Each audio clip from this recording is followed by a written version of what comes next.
rise from the ashes.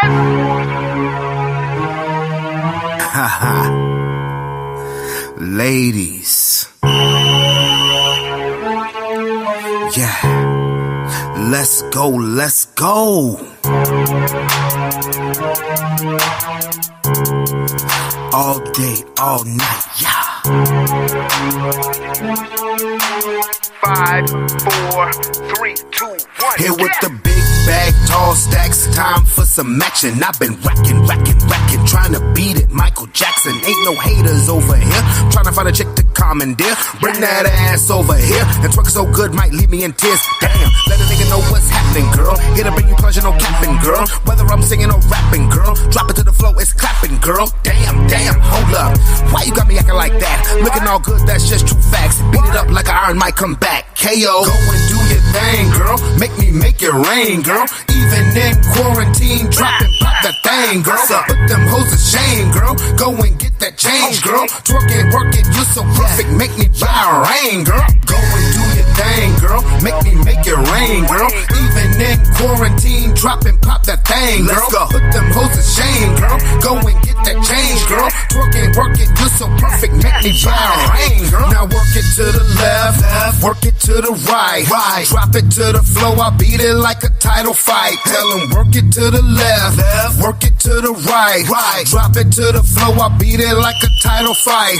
These niggas who don't want it, I look at it like a dream. Saying what the fuck you mean? This is classic dream team. Got me spending on my green like I'm high up off that lean. Breaking backs, it is my dream. Give it to me like a nigga need a vaccine. Hold up, go and do your thing, girl. Make me make it rain, girl. Even in quarantine, drop and pop that thing, girl. Put them hoes to shame, girl. Go and get that change, girl. Twerk it, work it, you're so perfect. Make me buy a rain, girl. Go and do your thing, girl. Make me make it rain, girl. Even in quarantine, drop and pop that thing, girl. Put them hoes to shame, girl. Go and get that change, girl. Twerk it, work it, you're so perfect. Make me buy a rain, girl. Yeah. All day, all night, nigga, what? Brave on in this bitch.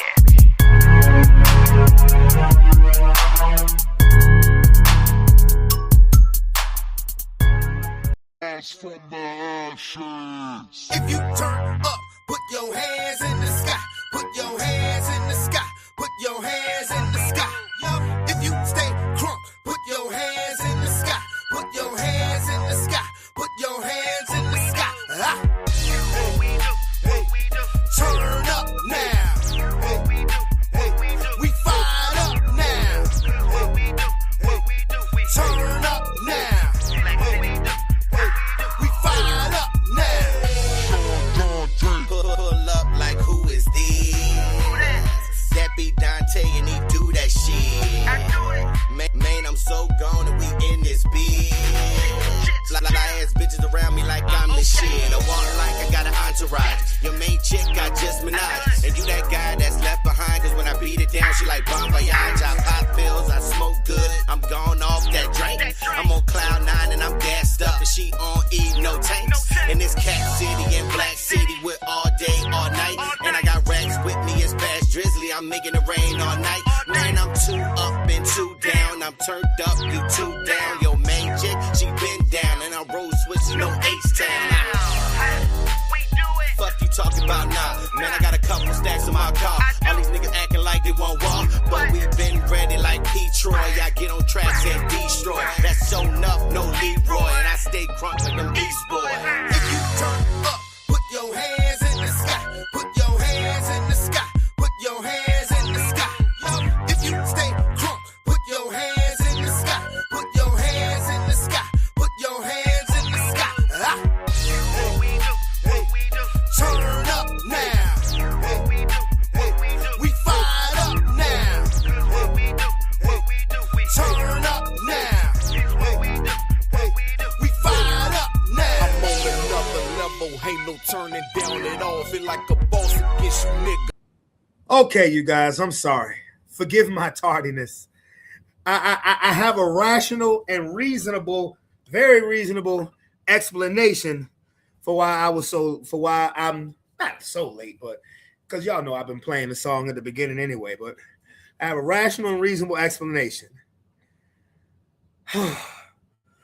Watching TV, I just got real hype. I got real hype, and I wasn't even like, I looked at the time, I said, oh shit. I wasn't even ready. I ain't even gonna lie to you. But it's Friday, y'all. Friday, July 10th, 2026. What does this day mean? This day means it's Friday, July 10th. This also means that somebody tomorrow is fitting to catch a fade in this football game. Mr. Aaron Roberts, you gonna get your ass whooped, boy. We coming for you. I just want y'all to know that we coming for you. Now, I hope everybody had a great and wonderful week. And yeah, it's Friday. And also, what does July 10th mean? It means it's 9 more days until my birthday. But it was a good day though. You know, got up, went to the daycare, chopped it up with Coach Hampton for a second. And I do mean a second because I had to get to moving as soon as I got there. We went on a field trip today. It was fun. We went to field trip. We went to Sweet Frog. We did all of the above. What up, Lil Mom? What up, my boy? What's going on? Oh, your birthday is Sunday. That's right. Your birthday a week before mine. Happy early birthday, Lil Mom, my boy. Happy birthday. But yeah, we went to Sweet Frog, and there was supposed to be this kind of party going on there, but it was based on outside, and you know the weather been real funky lately. But look, I ain't gonna lie to you. I'm hype as hell right now. I am hype. Matter of fact, I don't want to say hype as hell because hell ain't nothing hype about hell. I'm just hype, okay? Hampton. What up, my boy? Yo. I'm chilling, man. What you hype about? You want to know why I'm so hype? Yeah.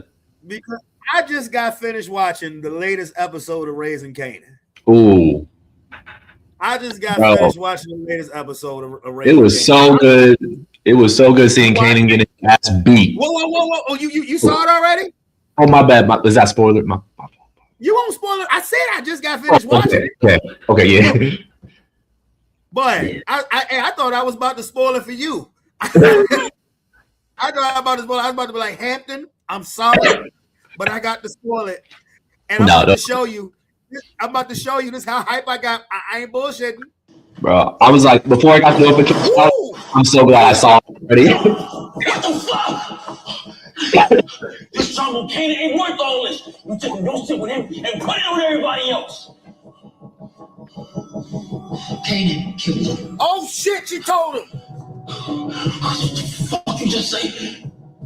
Was it unique? Ooh. It was Kanan. Ooh. He put down our brother. What you gonna do, Marvin? Come on now. Oh shit. You need to come over next time I start Garcia. This nigga. Might have to get at you later, Jew. This nigga. Got some shit going on.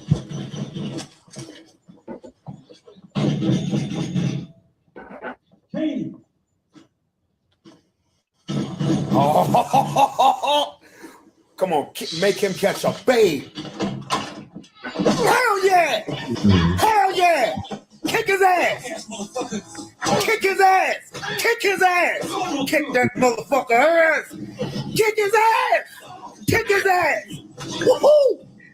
Woohoo! Kick his ass! Break his motherfucking face! So now I'm gonna have to put you to the fucking ground, nigga. Woo! Hit him! Hit him! Hit him! Make him catch that blade. Fuck all that. Kanan killed Lou. Your fucking cousin killed John. Oh no! Don't get up, nigga. Ooh, ooh, ooh, ooh. Wow! Yeah! Kick his ass! You fucking hear what I said? Kanan killed Lou. Woohoo! Please my ass. I'm looking for that scooter, nigga. And look. Hampton, When she told me, I mean, when I heard Rock, when she told him that Kanan killed Lou, I paused the TV. I said, hold up, let me get my phone. I didn't know what was fitting to happen. I didn't know. I just needed a natural reaction. I wanted to see where it was going. When the next scene went to Kanan, I said, this nigga. And then when I heard doom, doom, doom, doom, I was like, oh. I looked to see how much time was left in the show, and as soon as he answered that door, nigga, that's why it was hard for me to keep the phone still, nigga. Bro, when I tell you, I was in this bitch, well, you can hear, I was in this bitch screaming. Yeah. But now I'm starting to think that either Kanan or Breeze is going to take out Marvin. Oh, yeah, for sure. He did. Yeah, and Marvin is my favorite character. He's been my favorite character. But that's unfortunate. That's why the fuck he's my favorite character, nigga. And that's, man, look. Damn it, Jukebox, why don't you mind your business? You should have jumped on board with your daddy. She been riding with her daddy. I love it. The relationship that they've grown to have over the last like 3 seasons. Bro, you should have just let him handle his business, bro. Chitty chitty bang bang, nigga. Because he earned it. He earned. I mean, we gotta watch it one more time. That's an ass whooping of the year. As far as TV. That's the ass whooping of the year. You taking your shit with him and put it on everybody else. Kanan killed him. Oh shit, she told him. I paused it right there. Just say was it unique? It was Kanan. He put down our brother. What you gonna do, Marvin? Come on now. Oh shit. You need to come with me next time I spoke us here. This nigga. Might have to get at you later, Juke. This nigga. Got some shit going on.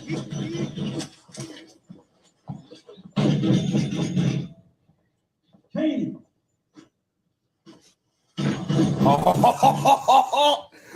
Come on, make him catch a babe. Hell yeah! Hell yeah! Kick his ass! Kick his ass! Kick his ass! Kick that motherfucker ass! Kick his ass! Kick his ass! Woohoo! Woohoo! Kick his ass! Break his motherfucking face! So now I'm gonna have to put you to the fucking ground, nigga. Woo! Hit him! Hit him! Hit him! Make him catch that blade. Fuck all that. Kanan killed Lou. Your fucking cousin killed your uncle. Oh no! Don't get up, nigga. Ooh-hoo! Ooh-hoo-hoo! Wow! Yeah! Kick his ass! You fucking hear what I said? Kanan killed Lou. Woohoo! Please my ass. I'm looking for that scooter, nigga. Man, yo. The only thing I was afraid of is that I was afraid that he was going to turn around and swing with Juke. I was afraid he was going to turn in a fit of rage. I don't know if you've ever been that angry before. I have. I've been that angry before where somebody tried to. Somebody tried to get it pulled from it, and I turned around and I was this close to decking the motherfucker. I didn't want to deck. You know? But that's what I was afraid of when she was trying to pull him up. I was like, please don't swing at your daughter. Please don't swing at her. Juke. As soon as he said Kanan killed Lou, Juke should be like, oh, you gotta do what you gotta do. Like, straight up. You got man. But see, he got beef with Rock too, though, because he was in the fit of rage. Next episode, he gonna figure. I mean, I'm sure that it's gonna come out. He gonna come at Rock too. Not like that. We're gonna be like, well, nigga, you knew, and you let me think it was Neek and going out on a manhunt and fucking shit up, thinking it was Neek. You knew protecting this nigga after he dropped our brother. The fuck? But I can understand from Rock's point of view too. That's her son. Yeah.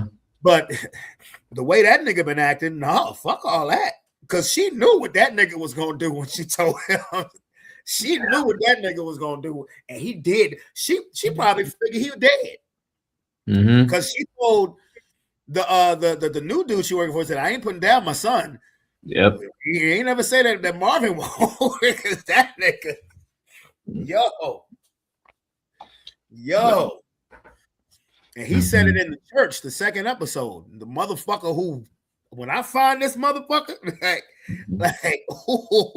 bruh, that was ass whooping of the year. Yeah, no. As far as TV goes, that was ass whooping of the year. Oh no, it's up there for sure. For sure. We a little more than halfway through 2026. That's got my vote. As far as 2026 shows, ass whoopings of the year, like he beat the he beat the shit out this nigga. Like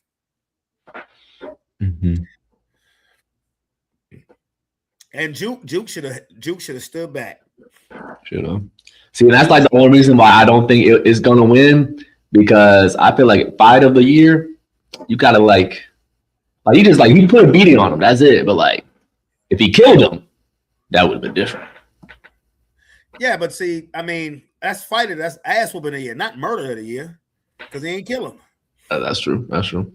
And because I'm saying this, because like when he pulled out the gun, I was like, shoot that nigga. But I was like, well, damn, clearly he's not gonna kill him because Kanan from the original Power, like clearly not gonna kill him. And now I'm just like, damn, Marvin, your days are numbered. Like, damn. Yeah. And I hate it because he's been my favorite character, but he deserved that shit. Kanan deserved that shit, man. But how you doing? How was your day? My day was great. Definitely, Lomar, you definitely got to watch that shit. That shit was hilarious. Like, yeah, definitely got to catch that. But yeah, my day was good, man. Like, honestly, just been mad chilling. Like easy day at work. Like at the daycare, kids were great. Like they actually had a good time today. I was like, y'all making some real progress out there. Then after that, came back to the office. Helped close out our camp that was going on indoors. That was good too. Then got some ice cream with some of the coaches. I'm listening. Go ahead. And then, but like other than that, like it was just mad chill. Watched also some World Cup game today. So saw Spain. Spain beat Belgium. Spain beat Belgium. It was a pretty interesting game. Like, I mean, both Spain's goals came off of like mistakes from Belgium. So it's like they won, but it's like, did they really win? That's all at this point in any playoff situation, in any tournament, it doesn't matter how you win as long as you win. Yeah. Survive and advance. It's like that in the NCAA tournament. It's like that, especially single elimination. It's like the NFL playoffs, elimination game for the NBA. Doesn't matter how you. Doesn't matter. Survive and advance. That's true. But like, I mean, I will say the people, we did get what we want. We did want to see France and Spain play against each other, and now that's going to happen. And the last time they played each other, Spain won 5-4. So, that's what the people want. Oh, okay. That's what they want to see. You know, I don't give a fuck, but all right, if that's what the people want. I know you don't. It's gonna be a great game, though. It's gonna be a great game. Huh? It's gonna be a great game. Okay, that's what's up. I mean, so what are we gonna talk about today? Let's see. Did not plan on starting it off showing the ass whooping of the TV year. I did not. That was not in the agenda. Definitely got some NBA to talk about. Is he a Raptor or isn't he a Raptor? He ain't a Raptor yet. I've seen that. He ain't a Raptor yet. No. And apparently there was some fisticuffs thrown in the NBA. You think, well, clearly Bam didn't beat up Tyler Hero like that. Otherwise, that nigga be in jail right now. Yeah. But, Hampton told me about this fight. I've done my own research, but I'll let Hampton break that news to you. And then maybe we can talk for 30 seconds about where's LeBron James going? Well, see, Hampton cares. I don't.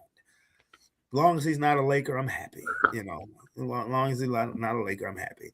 And then, of course, these current events is crazy. Now, we could start off with the World Cup because when last we checked, the last show we did, you made the cameo on, was it Monday or Tuesday? It was Monday. You made the cameo on Monday, and the U.S.'s World Cup bid came to an end. And what I was just curious about was how much was people gonna turn on the U.S. in media land. But before we get there, I'm sorry, Hampton, I gotta do it one more time. One more time. I gotta do it one more time. Woo! Damn. This shit got me amped, boy. What's up, Kurt? This time Kanan ain't worth all this. You taking your shit with him and put it on everybody else. Kanan killed him. Oh shit, you told him. What the fuck you just say? Was it unique? Ooh. It was Kanan. Ooh. He put down our brother. What you gonna do, Marvin? Come on now. Oh shit. You need to come with me next time I still go see her. This nigga. I have to get at you later, Jew. This nigga. Got some shit going on.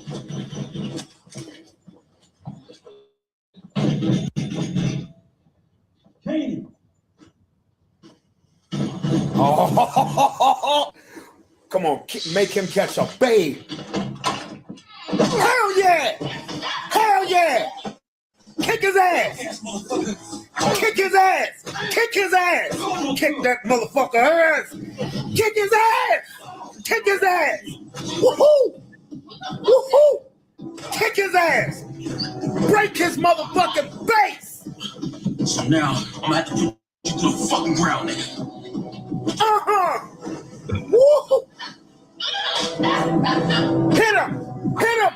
Hit him! Make him catch that babe. Fuck all that. Kanan killed Luke. Your fucking cousin killed Tom. Oh no! Don't get up, nigga. Ooh-hoo. Ooh-hoo-hoo. Wow! Yeah! Kick his ass! You fucking hear what I said? Kanan killed Luke. Woo-hoo! Please my ass. With a scooter, nigga. Yeah. Yeah. Bitch, nigga. Yeah. Yeah. Yeah. How it feel? How's it taste? Gobble, gobble, nigga. Eat some fist. Oh, man, no. okay. That shit had me, boy, when I tell you. Okay, now, did you see how, or they was, the majority of mainstream media was letting Team USA have it. What's up, Kurt? To you, boy. They was letting Team USA have it, especially that damn goalie. I didn't see that goal where they went up 3-1 because we was on the show. It was bad. On the show. We was live. Yeah, it was bad. Yeah, I saw. I did see the replay. Like, I don't even watch soccer, and even I know you shouldn't do that. Yeah, I play little league soccer. Play little league soccer for a game and a half. Like, I don't know what happened. Like, I'll be honest, like goalie 101, like before you even begin a professional good career, like you're taught like as a child, if you want to be goalie, if you don't know what to do with the ball, clear the ball. That means just boot the ball up the field or just kick it out of bounds. He just literally just tripped over the ball because he was overthinking it. So yeah, I knew. Like I said, I played little league. So I never told you that before. I played little league soccer for a game and a half for Pine Camp. Yeah, okay. I want to say I was about 7-8 years old. I played a couple games. I was number 50. See, I remember that just opened some doors. And I had to do a face-off one time. I got kicked in the knee and partly in the nuts. I was done. I was finished. They picked me up off the damn ground, and I never played an organized soccer game again. You get your ass up. Dude, he kicked that boy kicked the hell out of me. Okay. He was trying to kick the ball. He missed. Pow on my knee, and his foot grazed my man region, and I was on the ground. They picked me up, and when I got home, like, you right? So it's like, you playing anymore? Like, no, because I didn't really like. To be honest with you, I didn't play anymore because I didn't really like soccer like that. I just wanted to be active. If that had happened in a basketball game, because I played for the same organization, Little League basketball. Not Yeah. in a basketball game, bro. I wouldn't have missed a quarter. I wouldn't have missed a quarter if that was a basketball game. Mm-hmm. I was like, you know what? This has gave me a reason to say, fuck it, I tried. Yeah. But when I saw, so yeah, people, and so after the show was over, I called Coach Hampton because I had to make sure my little bro was all right because that boy feelings was hurt. Yeah, my boy feelings was hurt. And I said something that I heard a lot of the following day watching all these sports shows. I said, I told Hampton, I said, I don't know the game like you do, but it looked like USA was outclassed. Mm-hmm. And that's what I heard all day on Tuesday, is that Team USA was outclassed and that the teams that they had beat to get there weren't even top, like they weren't any top 20 teams because Belgium was ranked number 9.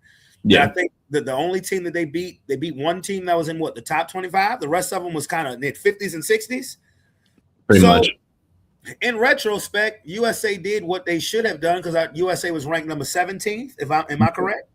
That is correct. So they beat inferior competition, and they stepped up in class, and they fucked around and found out. Now, some people were trying to say, well, the program is in the right direction. People who have been watching the FIFA for a long time was like, no, we're not. We're right where we've been at for the last 20 years. We don't get past the round of 16 except for 2018 where they didn't qualify. So you can't tell me that I ain't been paying attention. Am I saying anything incorrect?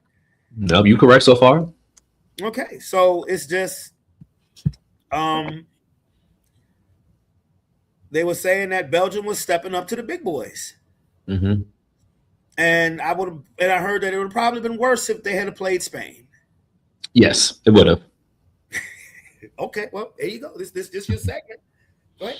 Yeah, I mean, I will say, like I told you before, like when you asked me like how far I think the team of USA would go, I told you that they'll get to the round of 16 and then they'll lose. You did say that. That's exactly what happened. Because you drank the Kool-Aid. I did. I mean, like I'm gonna back. I mean, I can say the same thing about any other team I support. I'm like, I can be honest, but like I'm still gonna root for them to like go further than what I think they would do. Of course. Like, but we are like in the same boat. Like for people that either don't really watch or like they're still drinking that Kool-Aid for wanting to believe, like we still have the same struggles that we did before. It's our defense. Like yes, our attack and our midfield have been like subpar, and like now it's like better. But like if we can't stop teams from scoring goals, we're gonna get our ass kicked if we play a team that knows how to attack. Belgium, they're a team that knows how to attack, and it exposed how bad our defense was, and it really exposed how bad our goalkeeping is. Like we don't have any high quality world class goalkeeper, and it showed. Our best center back on paper, our captain, is 38 years old. As a center back, he didn't do shit at all. What I couldn't understand is that, all the noise Belgium was making about the star player for the U.S. being, able to play from the red card that he had received against in the previous game. Why you make that big of a deal about it if you knew you could come out here and kick ass and take names anyway? They just hate him. Clearly, they're not hating. No, clearly. No, they didn't look like a team that was hating. A team that hating would have lost. They were if anything, it seemed like they were motivated by that. Because they were for sure motivated. Because like as soon as they put like their own appeal in, be like, oh no, like you removed his red card. No, you need to keep that shit. Oh, you're not gonna do that? All right, bet. We definitely gonna try. And they made a statement because 2 of their better players, they sat them on the bench. Like their main cam, so like the cam is like the number 10. He like controls the tempo of the entire game. They benched him and put someone else there. And their best on paper winger, they also benched him. And they basically changed their whole tactics and say, we're just gonna attack. And that's exactly what they did. They did what I would have done. I'm not trying to be funny. What I would have done in that type of situation, they beat the shit out of their opponent in their house, and they let them know about it. They taunted them. They waved by to the crowd. I would have done the same thing. I'm gonna be honest with you. I would have done the exact same thing. You know, when it comes to competition, I'm a shit talker. Yeah. Especially if I think I can back it up. So you know, tomorrow may be epic. Oh, it will be. Assuming the weather cooperates. It will. It should be nice all day tomorrow. Should be. Okay. Mm-hmm. Yeah. So that should be fun. So. Mm-hmm. But yeah, but there also course, like the day after that is the epic comeback from Argentina. Yeah. Mm-hmm.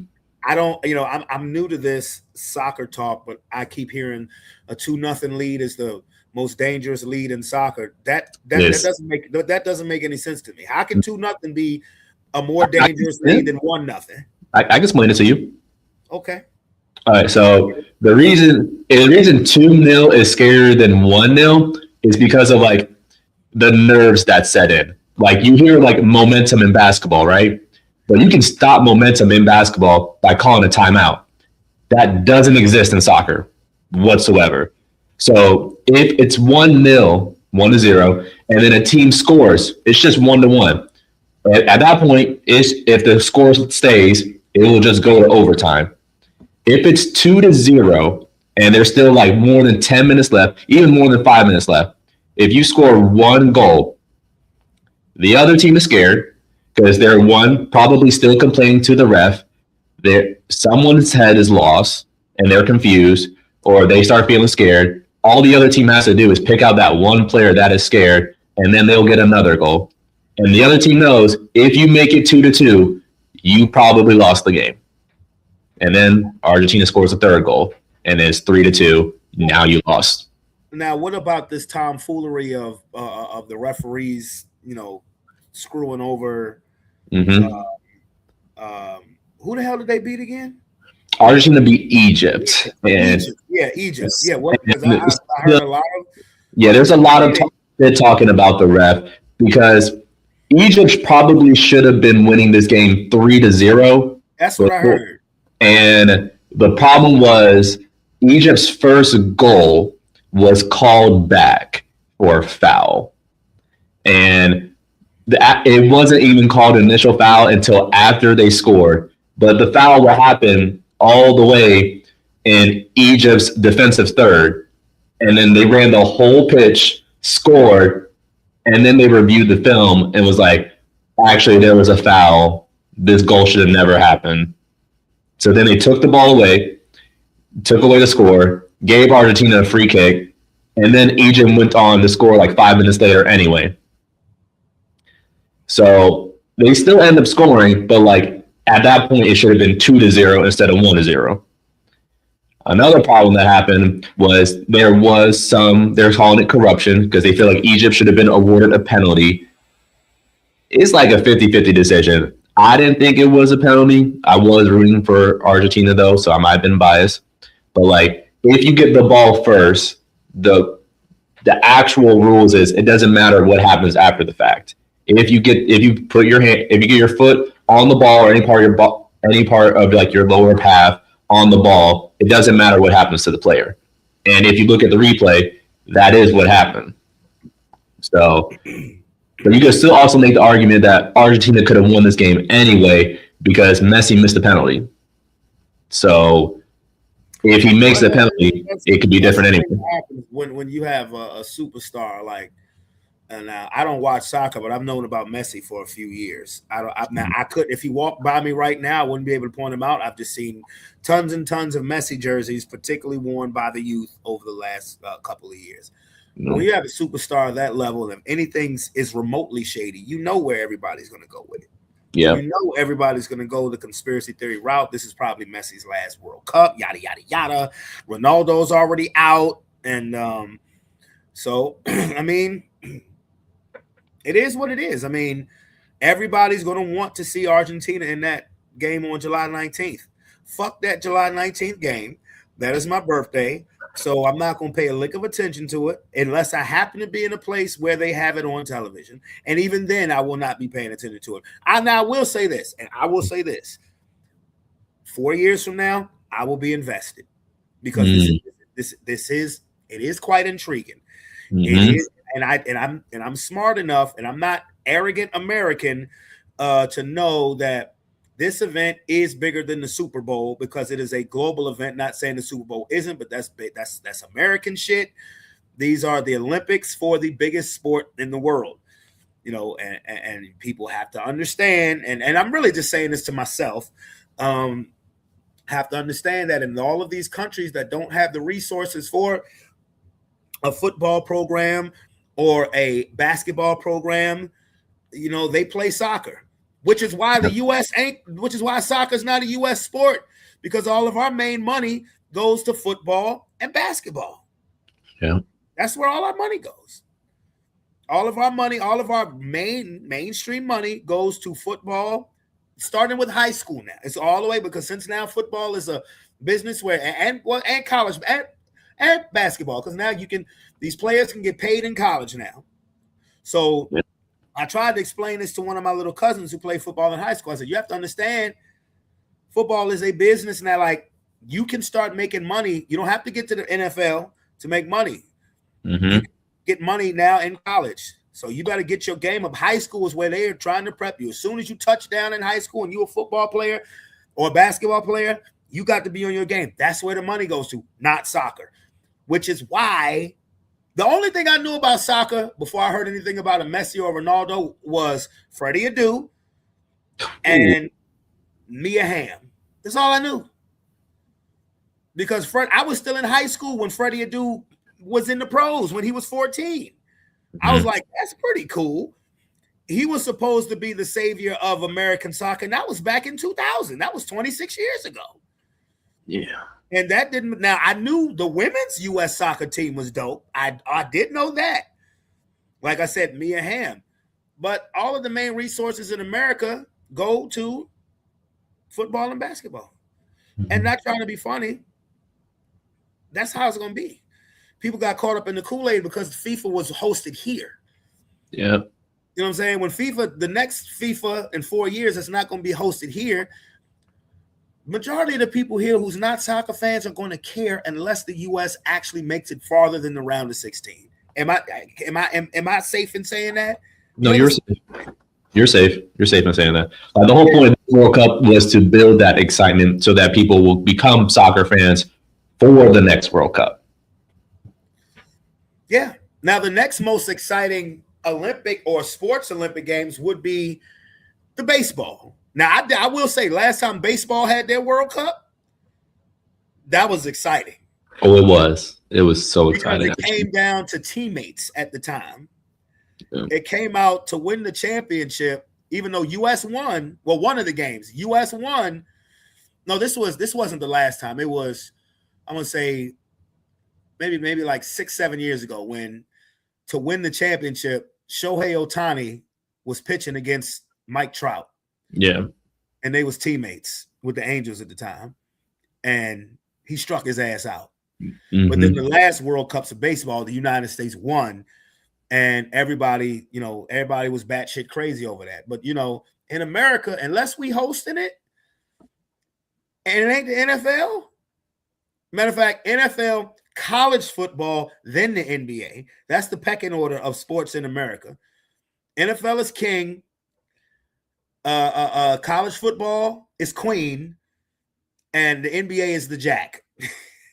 And the way the NBA, and that's a good pivot too, and the way the NBA is trying to stay in the headlines, I swear the NBA, I've been peeping this out for the last 10 years. The way the NFL is trying to swagger jack the NFL, they are trying, because the NFL for the last 15 years stays in the news year round. And the NBA is trying to do the same thing. I'm not mad at them. I just wish they would. I wish they wouldn't try to copy the NBA so much, because it's annoying. Mm-hmm. Even to the way the uniforms are now, it's so annoying. But with all the money that's being thrown around, and I know you saw Wemby just got a contract extension, $252 million. He earned it, and San Antonio is not going to let him go. I promise you that. What up, Delta Spec? What's going on? What's happening with you? The Spurs are not going to let him get away. They will pay him. Wemby's going to get a $500 million contract when all is said and done, because the Spurs ain't letting him go away. Now, the pieces around him will change. Maybe Harper won't, but the pieces around him are going to change. But other than that, speaking of fisticuffs, what did you want to tell me, Hampton?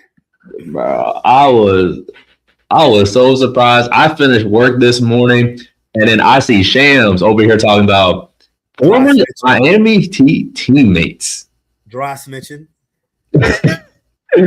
Tyler Hero and Bam Adebayo got into a physical altercation this morning. I was like, let me go ahead and do my research, because I mean, I was already caught up on the information prior to the fight or the physical altercation, because Tyler Hero been sneak dissing Bam and the Miami Heat organization for the last week and a half. Since the trade. Yeah, I've been peeping that. Like, since the trade, talking about, oh, Bam doesn't deserve his $60 million contract. Talking about Bam ain't got no mid-range game. Talking about he played defense some nights, not all the nights. I peeped all of that. Like, I was like, oh, he going quick. And he's talking to a fan just randomly. Like, and then like the screenshots is like he was going in. And like the fan is just like instigating the whole thing. And he was like, well, Bam got 83 points. And he's like, well, I'm the best player on the team. Oh. I was like, Tyler, this don't look good for you. Like he was Jimmy Butler's backpack or some shit like that. He did say that. And I was like, Tyler Hero, like, what's going on? And what made it worse is like the fight. It wasn't even really a fight. Like, Bam walked right up to him because they were in like I guess they're both at the summer league facility together. So they both were at, like, in one of the practice gyms. And Tyler was already there, and Bam saw him, and he went right up to him and punched him in the eye. Punched that man in the face. Punched that man right in the fucking face. And what made it worse is Tyler Hero still made a guest appearance at the summer league game, and you can see that his eye is fucked up. Yeah, I saw the interview where he said it's all love, but you see his eye was puffy. Yeah. Like, we're like, it's clearly not all love, man. Like we can see what happened, and Bam's perfectly fine. Like, Tyler didn't get one bit off at all. Like Tyler got punched in the face, and the security just came and broke him up. Man, look, here's the word to the wise internet generation of people, internet shit talkers. Mm-hmm. What you gonna do when somebody pull up? See, this is a classic. This is a classic case of somebody of Twitter finger tough guy, a Twitter finger tough guy. Jack Harlow won't dare to save your ass. They will definitely fuck around and find out. That's what happened. Twitter finger tough guy talking shit. First of all, look. I mean, I guess I'd be kind of angry if I got traded from Miami to Milwaukee, considering the way of living. But he's from Milwaukee, so that's kind of fucked up. But no, I think he was enjoying that Florida boy celeb lifestyle. He a football version of Travis Kelce. He probably doing nothing but messing with black chicks, but eventually he gonna find him a safe space superstar. Let me put it that way. But yeah, you talking shit about a teammate.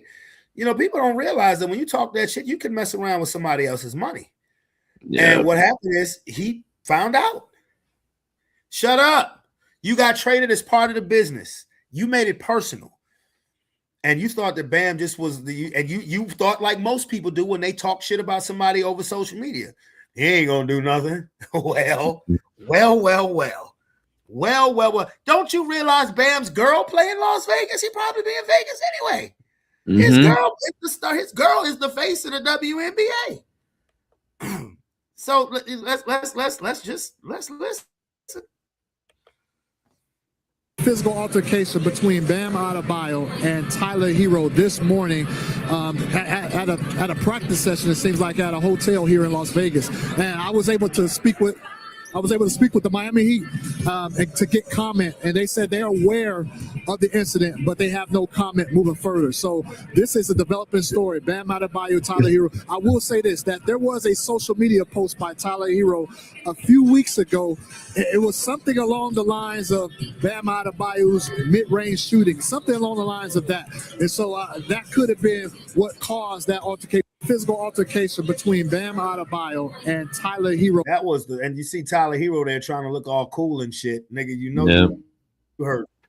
You know you need to be out there with a raw steak to your goddamn eye. And now,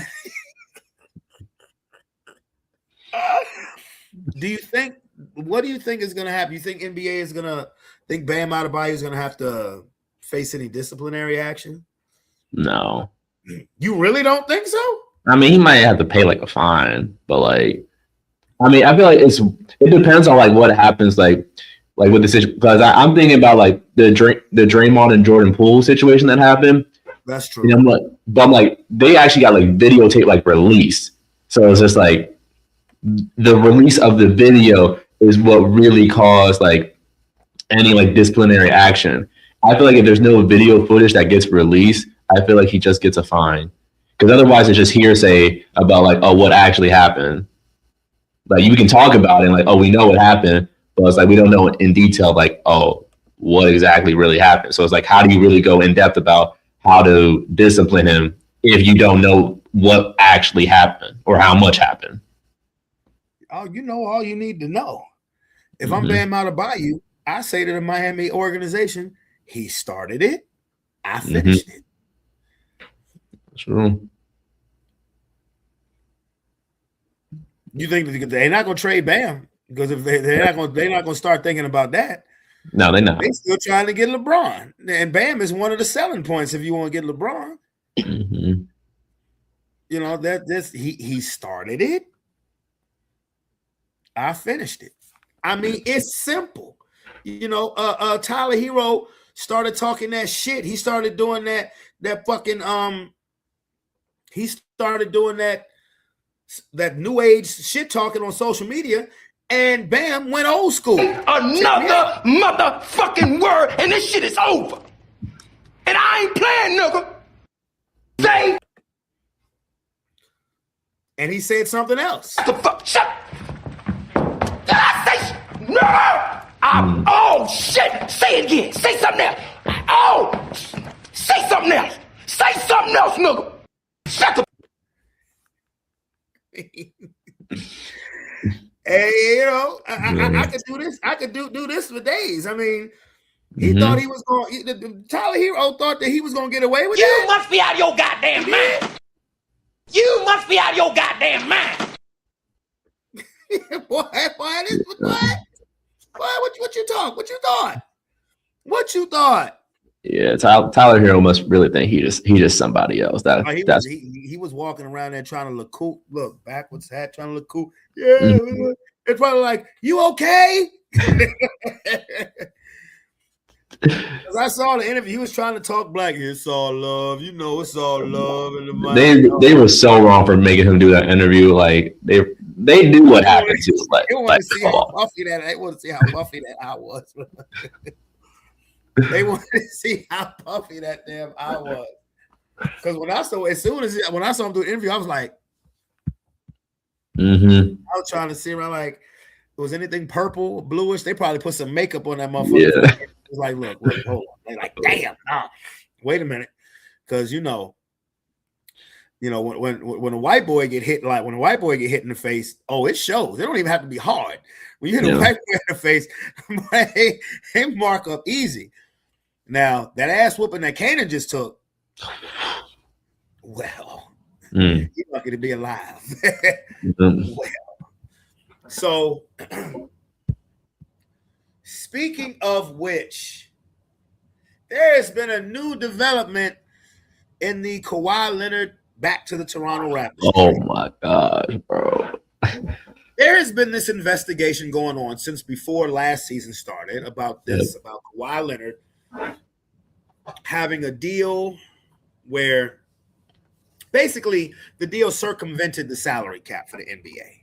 Yep. This affirmations deal or whatever, where he got $28 million. And when you listen to the reporting, them quiet dudes is the ones you got to look out for. Them quiet dudes are the ones you got to look out for, because what's being reported is that throughout these contract negotiations going all the way back to 2019, after they won the title with the Raptors, when Kawhi and his agent, because now he hired a new agent, he has somebody else now doing it, want to do his extension. On his uncle Dennis, apparently the reports is that they wanted a piece of ownership in whatever in said team, and they wanted some endorsement deals where Kawhi Leonard didn't have to do anything, just collect. They basically wanted some under the table deals. The Toronto Raptors in 2019 said no, that would circumvent the salary cap. The Los Angeles Lakers said no. Jeannie Buss said no. And somebody said yes. And it's looking like that somebody was the Los Angeles Clippers. Yeah. Now, the rich stay rich. Billionaires become billionaires by not doing everything according to the rule books, but they just get away with it. If you wanna, launder money is a strong word, but if you want to move money that's against the salary cap rules, you can open up another LLC and put the money there. Nobody knows where it came from. That way, said billionaire owner can claim plausible deniability, which is what the owner of the Los Angeles Clippers is doing for this alleged thing. So that the NBA has said, no. We are blocking this trade. And apparently the trade, part of the deal was this trade would work for the Clippers if the Toronto Raptors they understood and they were willing to accept the fact that there may be penalties from this deal that would affect them, not the Raptors, but would affect Kawhi Leonard, that he may have to face some disciplinary action. And if the Raptors, what's the word I'm looking for? If they complied with this, then of course the trade went through. But now the Toronto Raptors saying, no, fuck. And then on top of that, Kawhi Leonard is looking for an extension. And to me, that was red flag number one. Yeah. This dude, and this has nothing to do with the affirmations deal. What this dude's injury history is. He just turned 35 years old, and you're going to sign him to a max contract extension? Fuck is wrong with you? Toronto Raptors, what the fuck is wrong? And they still may do it. And I will ask the question, what the fuck is wrong with y'all?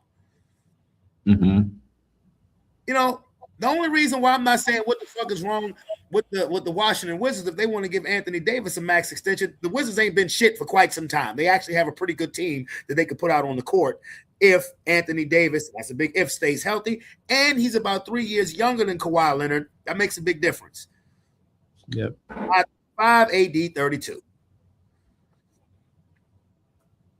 And AD's not the first option. So But let's hear some info on this trade.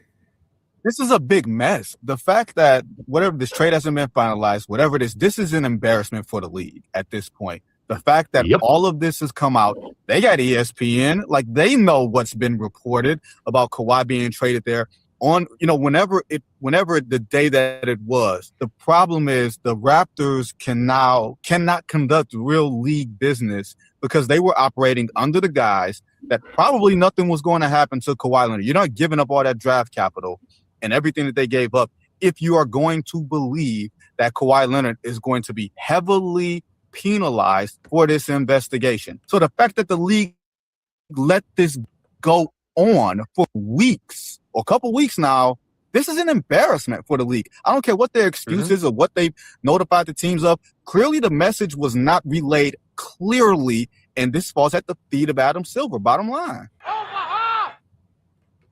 Allow me to say this. Adam Silver's not a good commissioner. He's not. He's let the players run all over him. I heard David Stern was a dick, but, God rest his soul. But a lot of that shit would not be happening under, David Stern's watch. Adam Silver was praised at the beginning for the first about 8 years of his tenure because he kicked Donald Sterling out for the racist shit. Okay. When all of the civil rights shit was going on and during the pandemic, he basically let the players do what they did, Black Lives Matter shirts, and had it, put it on the court and everything else. But Adam Silver's not a good commissioner. Let me be straight up. I mean, I don't have anything wrong with player empowerment, but the way things have gotten with the players as far as their availability is ridiculous. Now, I will say this whole apron thing, second apron thing, that shit is fucking stupid too. Like the NBA they're trying, but the NBA keeps getting it wrong. Yeah. This apron shit now is going to pretty much make sure that you can't keep teams together, which to me sucks. They're trying to kill dynasties now. And pretty much if you're a player and you want to stay together with your team, you're going to have to either play for the low, or that's it. You can just play for the low because how deep Oklahoma City is. That's about to be broken up, bro. Mm-hmm. And one of their big three is going to be gone real soon. Yeah. Maybe not this season, and it's probably going to be J-Dub. Yeah. And they really should have got rid of Chet this year. They're making it impossible for teams to stay together. I mean, I understand that's one of the reasons why the Celtics traded Jaylen Brown, but that wasn't the only reason because the Paul George contract is about the same. That's why that makes no fucking sense. You got rid of one expensive player in his prime for another expensive, old, injury-ridden player. That made no sense. And the reason that Brad Stevens gave for the Jaylen Brown trade, what made it even worse. It really made it worse. We didn't want the financial. Paul George makes about $5 million less. That's it. And he's hurt all the goddamn time now. And he's old. He's old. And in terms of NBA years, he's old. So you got rid of a finals MVP, and that's all you got? And you sent his ass to your rival? Not even just your rival. The team you played the most in the season. The team that just put you out. Now, what's not being said yet is that Philadelphia going to have some decisions to make because Jaylen Brown is going to want that extension. Embiid's new contract extension kicks in this season. Maxey is a max player. So they're going to have to juggle some numbers or somebody's going to have to go. And it's going to be, and I'm not trying to be funny, it's going to be Embiid. Mm-hmm. Why would you keep Embiid knowing that he's only good for maybe 42, 45 games and you're paying him a king's ransom? So I believe Jaylen Brown's not going anywhere. Tyrese Maxey's not going anywhere. It's going to be Embiid. So when I tell you the team that's going to be in the most win now mode next season, it's going to be Philadelphia. Because this is going to be the best team that they're going to field in quite some time. And you have to realize that you're only going to get Joel Embiid half the season. So I guarantee you that they are ready for life without Joel Embiid. Yeah. But so the NBA keeps trying, but they keep because these owners, they don't want to pay these players baseball contracts. No. Baseball has no salary cap. That's why Shohei Ohtani and my boy from the Mets, he used to be a Yankee, but he chose to go to the Mets. Fuck him. I can't think of his name right now. But that's why they can get over $700 million contracts. Spanned out through 12 years. The CBA in the NBA is not going to allow that. which honestly I think is dumb. I don't understand what like they should really. Well, the reason why they have a salary cap on the NBA is so it can be more parity. Yeah. Which I don't understand because when I was growing up and into my adult years, teams like Indiana, Utah. I mean, come on, Oklahoma City. That's not a major market. They just won the chip a year ago. Mm-hmm. But teams like Indiana, Utah, Portland, they were major players always. I'm talking about during the Magic era, during the Jordan era, during the Shaq and Kobe era. They were major players. Sacramento was a major player. And then they come with the CBA, and then all of a sudden, then you have your loud mouths out there. And I love Stephen A. Smith, but he's partly to blame too. They need to get the hell out of Utah. They need to get the hell out of Indiana. They need to get the hell out of Sacramento. I only want teams in Miami, Los Angeles, New York, Philadelphia, Boston, or maybe Golden State. I love Stephen A. I know, but I'm saying, I'm gonna say this real. He's part of the blame too, because he only wants the best players in the major cities, and that's not how. When basketball was at its best, you could identify the best player on at least damn near 3/4 of the team. Utah had Stockton Malone. Indiana had Reggie Miller. Sacramento had Chris Webber in them. Divac, Mike Bibby.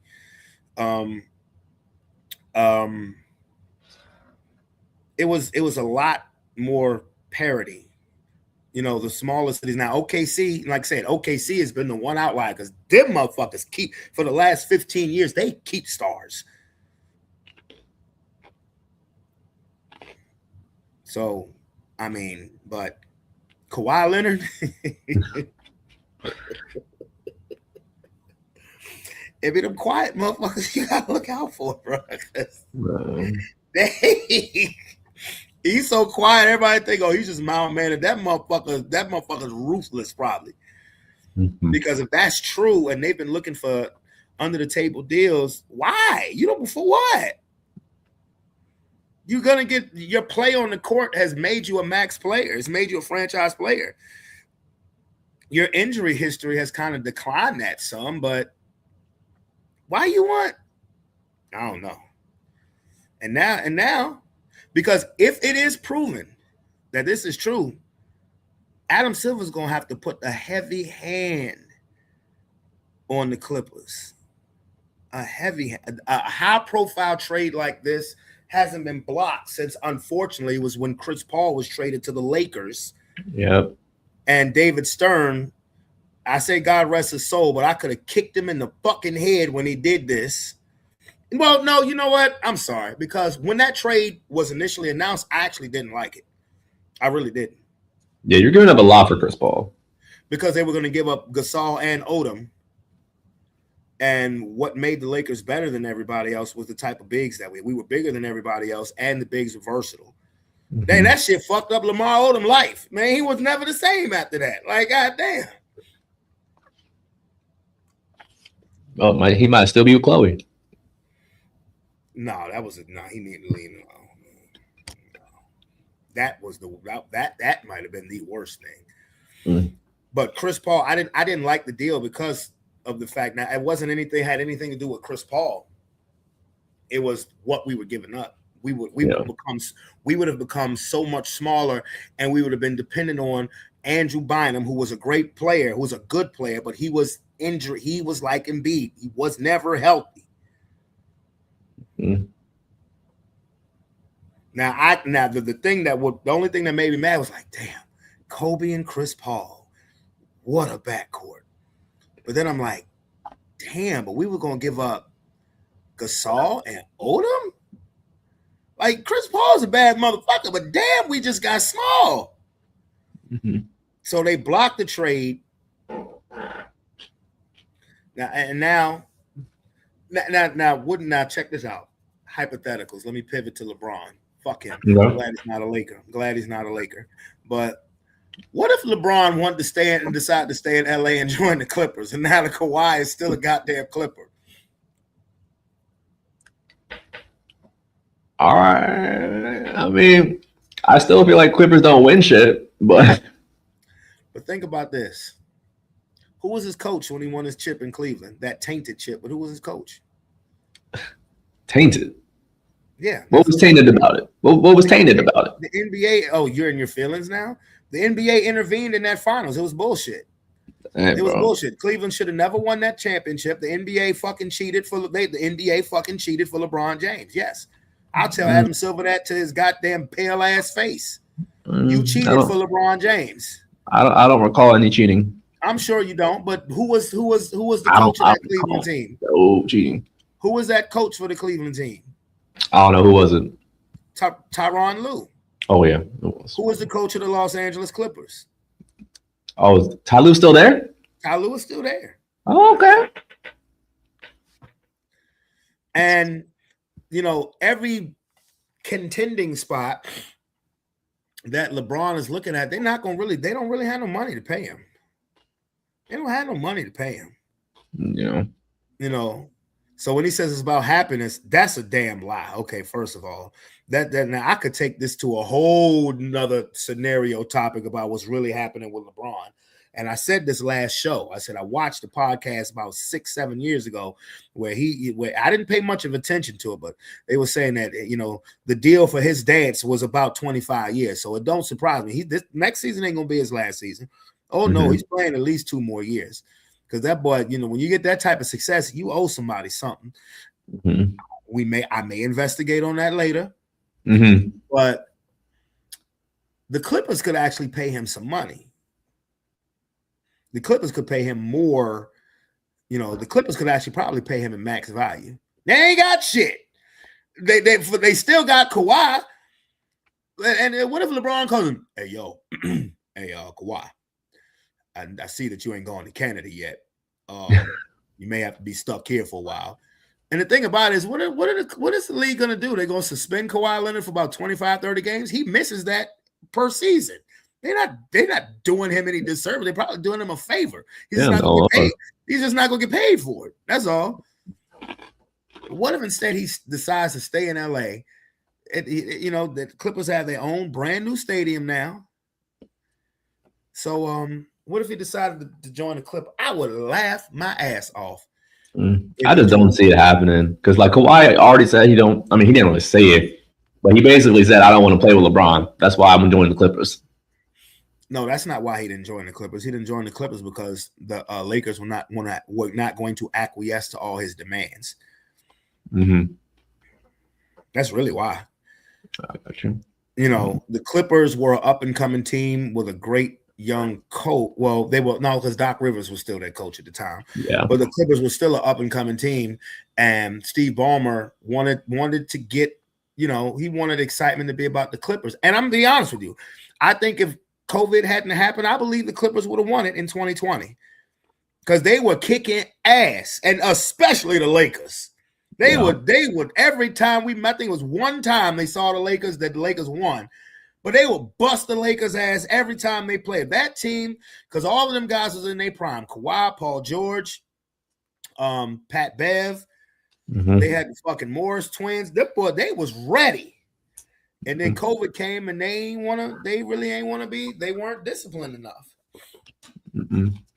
They weren't disciplined enough. I believe if they had got past that Denver series in the bubble, I believe they would have won it all because who would they have played next in the Western Conference Finals? Lakers. That's the only team that they got up for that they wanted to see. Yeah.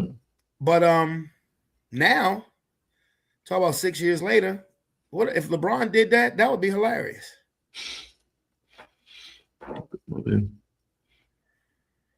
That'd be hilarious. But fuck him. Yeah. I don't see him going to Clippers. Apparently it's already decided where he's going. Where do you think he's going?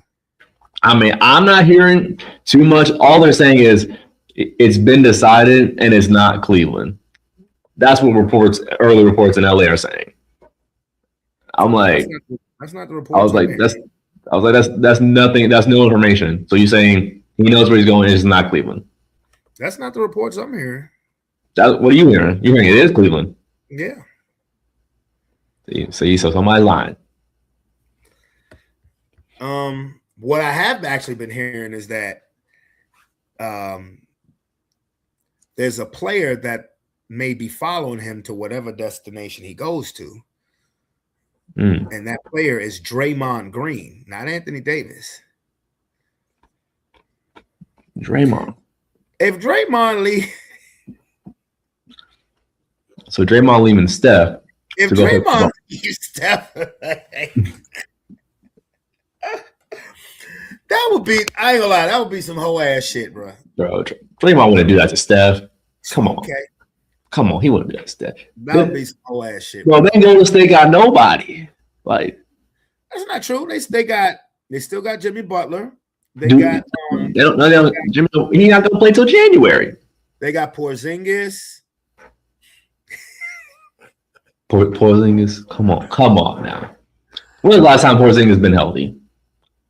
I get the end of this regular season, this past regular season. That's cool. Like, and then what? Pods. Man. They forget about Clay replacement. They need to bring Clay back. That's what they need to do. They're looking at all this LeBron shit. They need to bring Clay back. Bro, I heard Clay actually might be out of Dallas. He might be.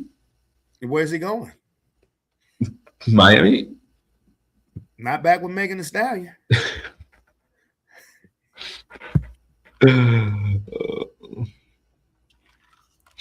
Come on now. They need to get Clay back. They need to put the band back. I mean, because if you get come on now, if you get LeBron, you're getting older. I understand Clay is long in the tooth, so is Draymond. But I mean, if you're gonna be a senior citizen team, go ahead and get Clay back. You got Steph, Clay, Draymond, LeBron, Jimmy Butler. I mean, that's the 35 and up club right there. Mm-hmm. And if LeBron did that once again, I don't know where y'all stand on y'all GOAT debate, and I understand it's a matter of opinion. Yep. This nigga just, please. LeBron James proves to me year after year why he's not. He's the greatest of all time in the James household. He's the greatest of all time in Cleveland, Ohio, in Akron, as he should be. As he should be. I'm not even joking. He deserves, they're going to give him a statue in Cleveland, and he deserves it. He has a tainted championship, but a championship nonetheless. And he made that organization relevant and had not been relevant to that point since the early 90s when Cleveland couldn't get past Jordan. So he's going to get a statue out in Cleveland, and he earns it. He deserves it. Mm-hmm. He deserves it. But nowhere else. He didn't play long enough in Miami to warrant that. And he ain't a fucking real Laker. Nigga, what? Any superstar, with the exception of Jerry West, who's homegrown his whole career, any superstar that came to Los Angeles didn't get no less than 3. Appreciate you one. That's even tainted to a degree because that's a bubble championship. And I'm a Laker fan, and I'm saying that. Mm-hmm. You ain't getting no. You heard with a real Laker fan, when they say is LeBron getting a statue, nigga, what? He is. Not in LA. He'll get one in Cleveland. He's getting one everywhere. No, he's not. I'd give Robert Horry a statue in LA before I give LeBron one. They'll be right next to each other. Robert Horry and LeBron. No, they ain't. There'll be Robert Horry and a LeBron James card. I hear this, I be hearing this all the time when they talk about rings. Michael Jordan, 6-0, 6 championships, 6 finals MVPs. Pause. I don't like that combination.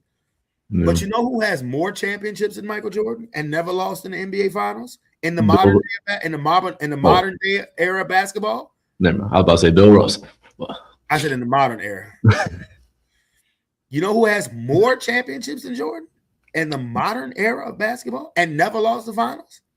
Wait, more than 6. Mm-hmm. No, Robert already had. Matt, no. Magic don't have him. You don't have enough. Who? You just said the name. It's Magic? No. Well, I said the name. Yeah, you just said the name. I forgot who I said. Robert Ory. Oh, Robert Ory, yeah. Robert Ory has 7. I was stuck at 6, but then I forgot. Oh, Robert Ory has 7. But I forgot he was on the Spurs. 2 with the Rockets, major contributor. 3 with the Lakers, major contributor, and 2 with the Spurs. And he never lost in the finals. Right. I need Robert Ory in the Hall of Fame. No, real talk. I've been saying this for years. He should be a Hall of Fame player. I understand as far as stats and shit like that, but when you talk about some of the most epic moments in NBA history over the last 30, 35 years has been because of that man. And I tell you what, Houston, the Lakers don't have the Lakers may only have 1 chip if it's not for Ory. Maybe 2. San Antonio, the 2 he won with them. Now his last title, he was just there. That was when they swept Cleveland. Yeah. They ain't need him. They ain't need him for that one. He was just there. But Houston and the Lakers do not have the success that they have if not for him. That's real. If not for him. Especially in the 02 playoffs, we don't make it out the Western Conference Finals if it's not for him. Yeah. So, But what other basketball news other than Tyler Hero getting punched in the face? Summer League going on? Huh? Summer League going on?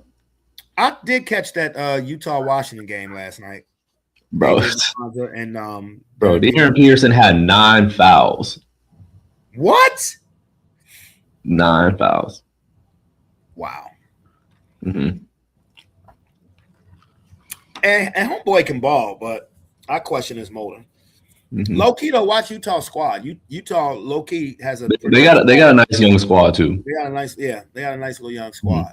They do. But again, I believe I don't know why the Wizards need to stick to their guns and just say no, we're not trading AD because they actually can send a pretty good team out there, a team that really should make the playoffs. AJ was looking good too. Huh? I said AJ was looking good. Hey, he dropped 29 last night. Yeah, I think he had his knee. Didn't his knee get hurt last night? No, it did, but he said he's fine. That means he's done for the summer league. I mean, he is finished. He ain't playing another game. No, but opening night is going to be interesting because I'm pretty sure they play the Dallas Mavericks. Why is that interesting? What, Cooper Flag? Cooper Flag ain't better than me, nigga. I'll beat Cooper Flag at. Oh boy, I ain't even tell you, man. I was at the YMCA the other day, boy. Dropping W's, nigga. Yeah. They're like, we see you. Or were you dropping W's? No, I was me. Oh, wow. It was like, we see you, Unc. We see you, Unc. I'm like, yeah, you do. Now see this. Chatow. Chatow, boy. You don't know about Chatow. Yeah, but no, I'm serious. But I called Aaron right after. I said, boy, I'm going to kick your ass on Saturday, boy. I like it when this ain't even got nothing to do with football, boy. What we even playing? Are we playing 7-on-7? Ooh. Damn. What? I thought I had another player, and then he gonna tell me something. I'm in town, but I can't make the game. Like, what the fuck? I had planned on him not making it. I'm texting him now. Well, damn, bro. It's Devon. Come on, Devon. Tell him, no, fuck that. You playing, nigga. Not gonna lie, I almost texted you the same thing. I was like, damn. I honestly don't even know if I'm feeling it. I'll kick your ass.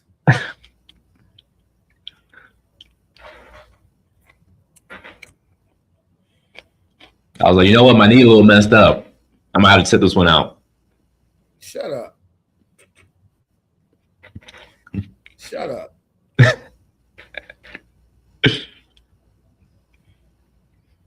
But I'll come by and support. Support these nuts, Paul. I just told him, I said, no. I said, fuck that. You playing. I said 3 o'clock Eastern Rec. Fucking be there. You put aside for an hour. Okay, so what's our squad looking like then? We'll know tomorrow.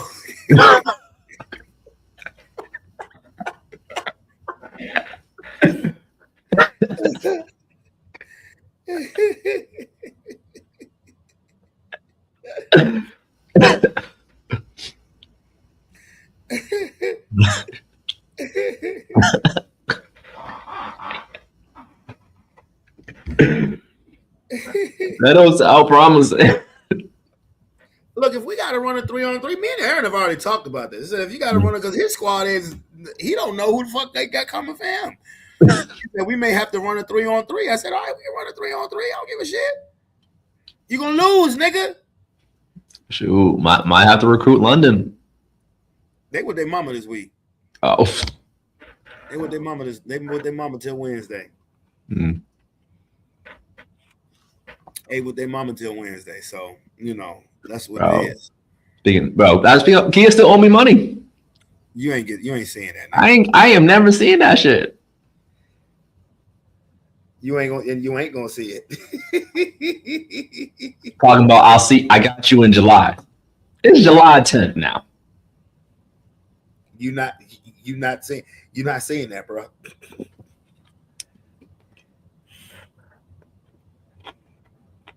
You're not seeing that, bro. I'm gonna tell you that now.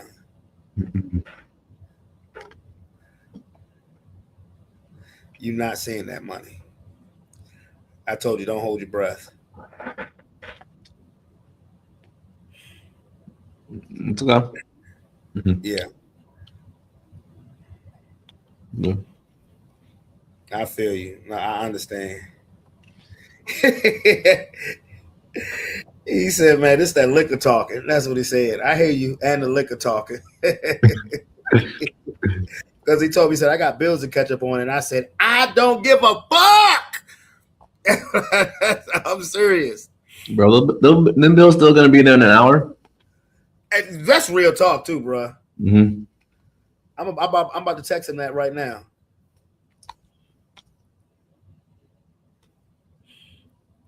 The bills won't change in an hour though, bro.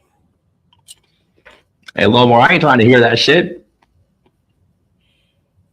Bro, you're not gonna see that, bro. I'm trying to tell you. You're not gonna see it. You're not, bro.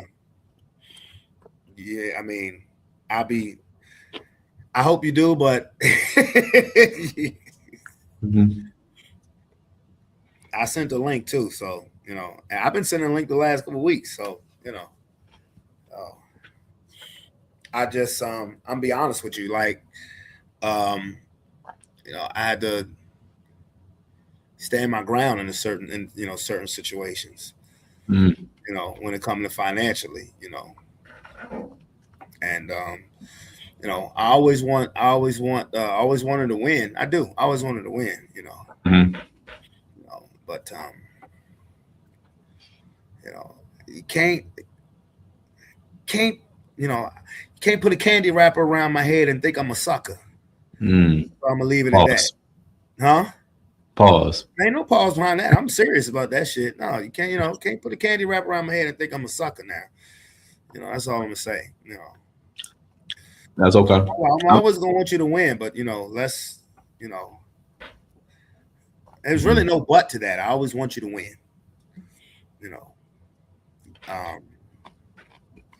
But if it don't have anything to do with our kids, that's none of my business. You know what? You want something? I'm gonna tell Roman to request the money, and then have him just send it to me. You still not gonna get it.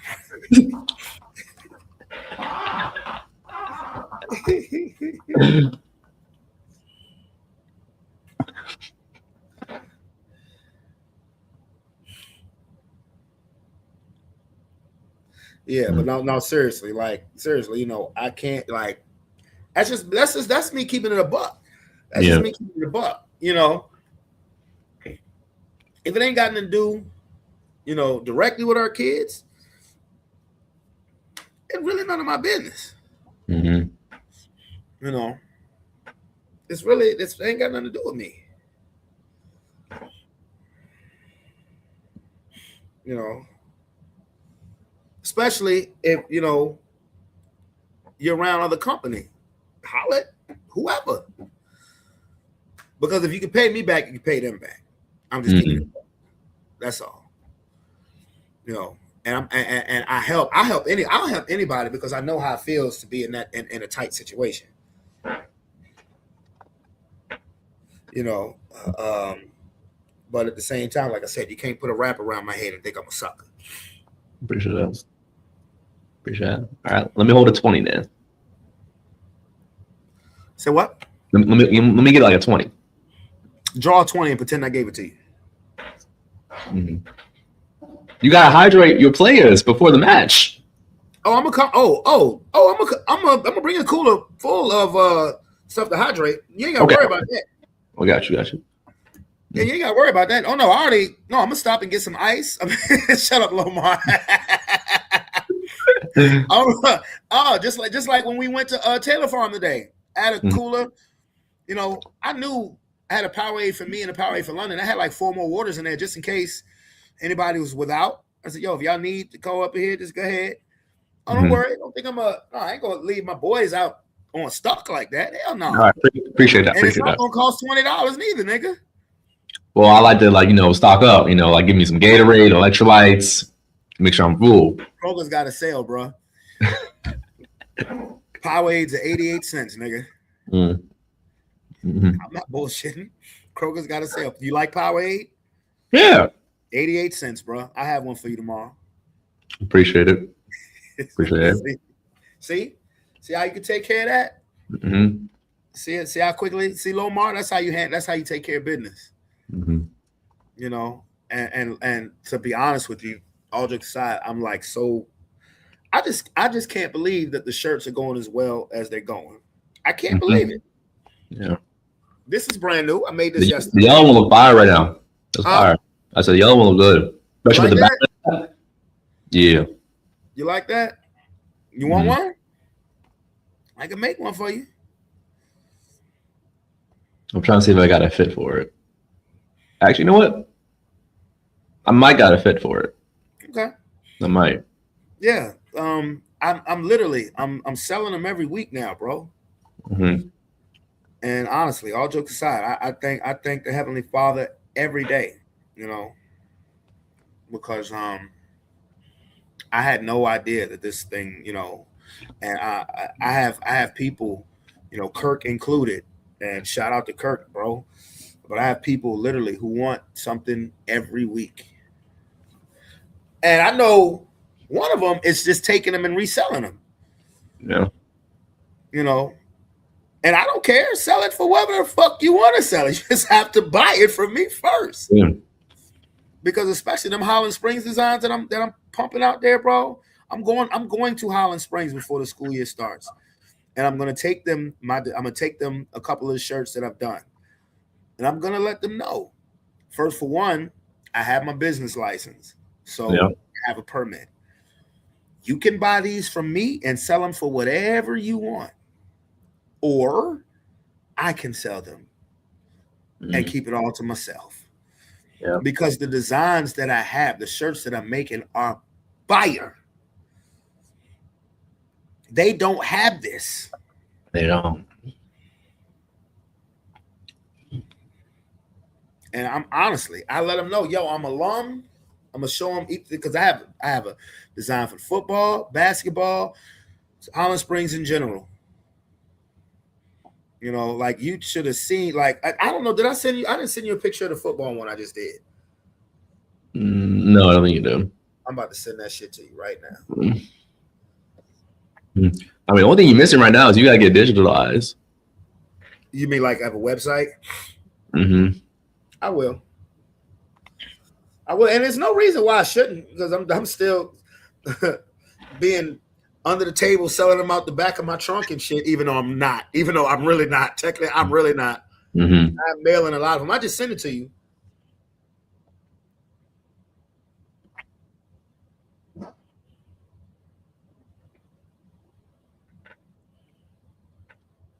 Oh, it's clean. That shit like that, right? Mm-hmm. Lomar done seen it. Lomar, what'd you think of that HS shirt? I sent a picture of it to you yesterday. That motherfucker doing the Heisman. Shit, that gonna be me tomorrow. All right, cool. As long as we win, I don't give a damn. As long as we win, I don't give a damn. Please. Yeah. Not even in discussion. I'm telling you, bro. Ain't even a question.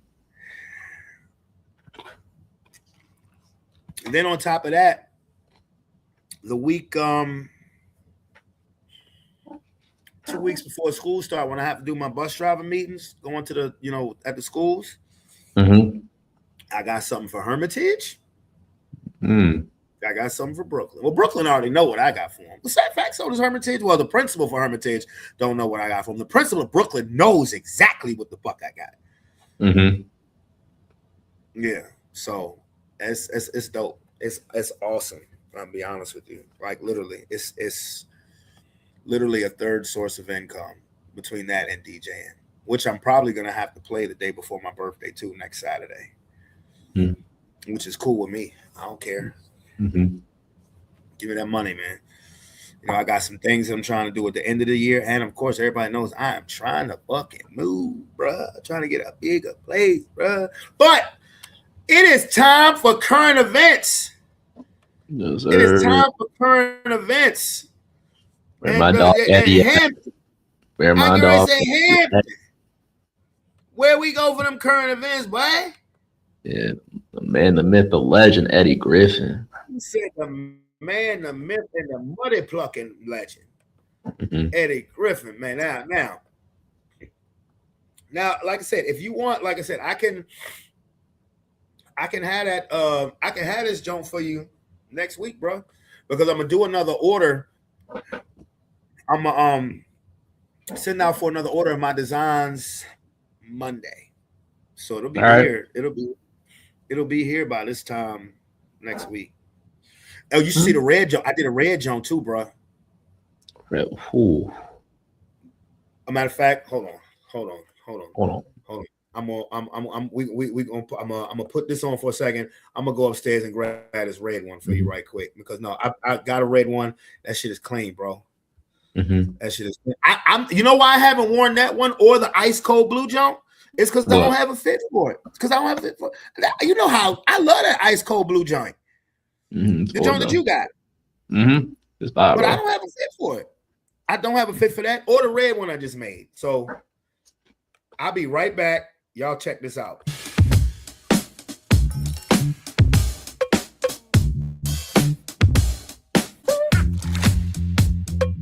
Welcome to the internet, where we give it to you straight, no chases. Let's get into it. There was a Caucasian, of course, outside the BET Awards, Black Entertainment Awards, but he had to come. And they wouldn't let him in, of course, because he was holding a sign saying that black parents are failures.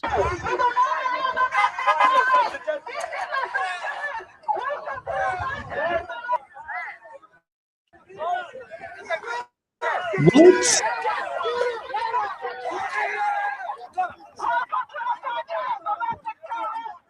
Everybody in that building was quite successful, so I think they just proved your ass wrong. And you're jealous in the motherfucker, because your parents failed you, obviously. Because they wasn't even with you when you was taking your ass whipping. So what do white parents do? They say, pack your lunch with a who's in. Go to school and kill them all. Who's the failure? Somebody picking up a BET award or the school killers? We'll be right back. Speaking of the BET Awards, please tell me. Oh, Lomar, you ain't seen the ice cold blue jump? I could have sworn I showed off the ice cold blue jump. Maybe we did, maybe we didn't. But this is the red joint, right? I thought I also wore it during the show. Yeah, because you were. Yeah, I think I did see that. No, but yeah, I wore it to the show. I just did this yesterday. Oh, I like that one. I like that. Yeah, I just did that yesterday. See, I think I got a fit for the yellow. I don't know if I got a fit for the red. Yeah, but I can have a yellow jump. I can have a yellow jump to you. By next week. Lomar, man, you gotta let me know, man, if you want any of these colors, man, because I'm not done yet. Because I have a lot that I'm going to do before the year's over. I'm thinking about making a Halloween one. You've seen the Christmas one, right? Yeah. Yeah, I've already got the Christmas one. I'm thinking I'm gonna do a Halloween one. And then on top of that, I have I did a new design 2 days ago. And this has nothing to do with nothing. I just made this. I just made it just to make it. You know, but check this out. I'm gonna show you. This is more sentimental. I like that. Yeah, vote for love. Vote for love. Matter of fact, I had 2 of them. Yeah.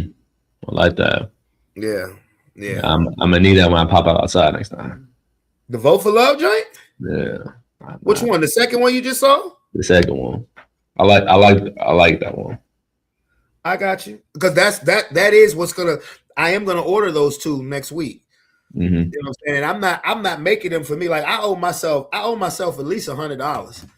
I'm serious because I be paying myself. Yeah, exactly. Yep. Yeah, because all these joints I be getting, especially ones I really fuck with, I make them for myself too.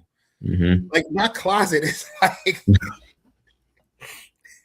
it's like 20 fucking shirts up in there. Like, and yeah, I said I need to pay myself. I need to pay myself for these joints.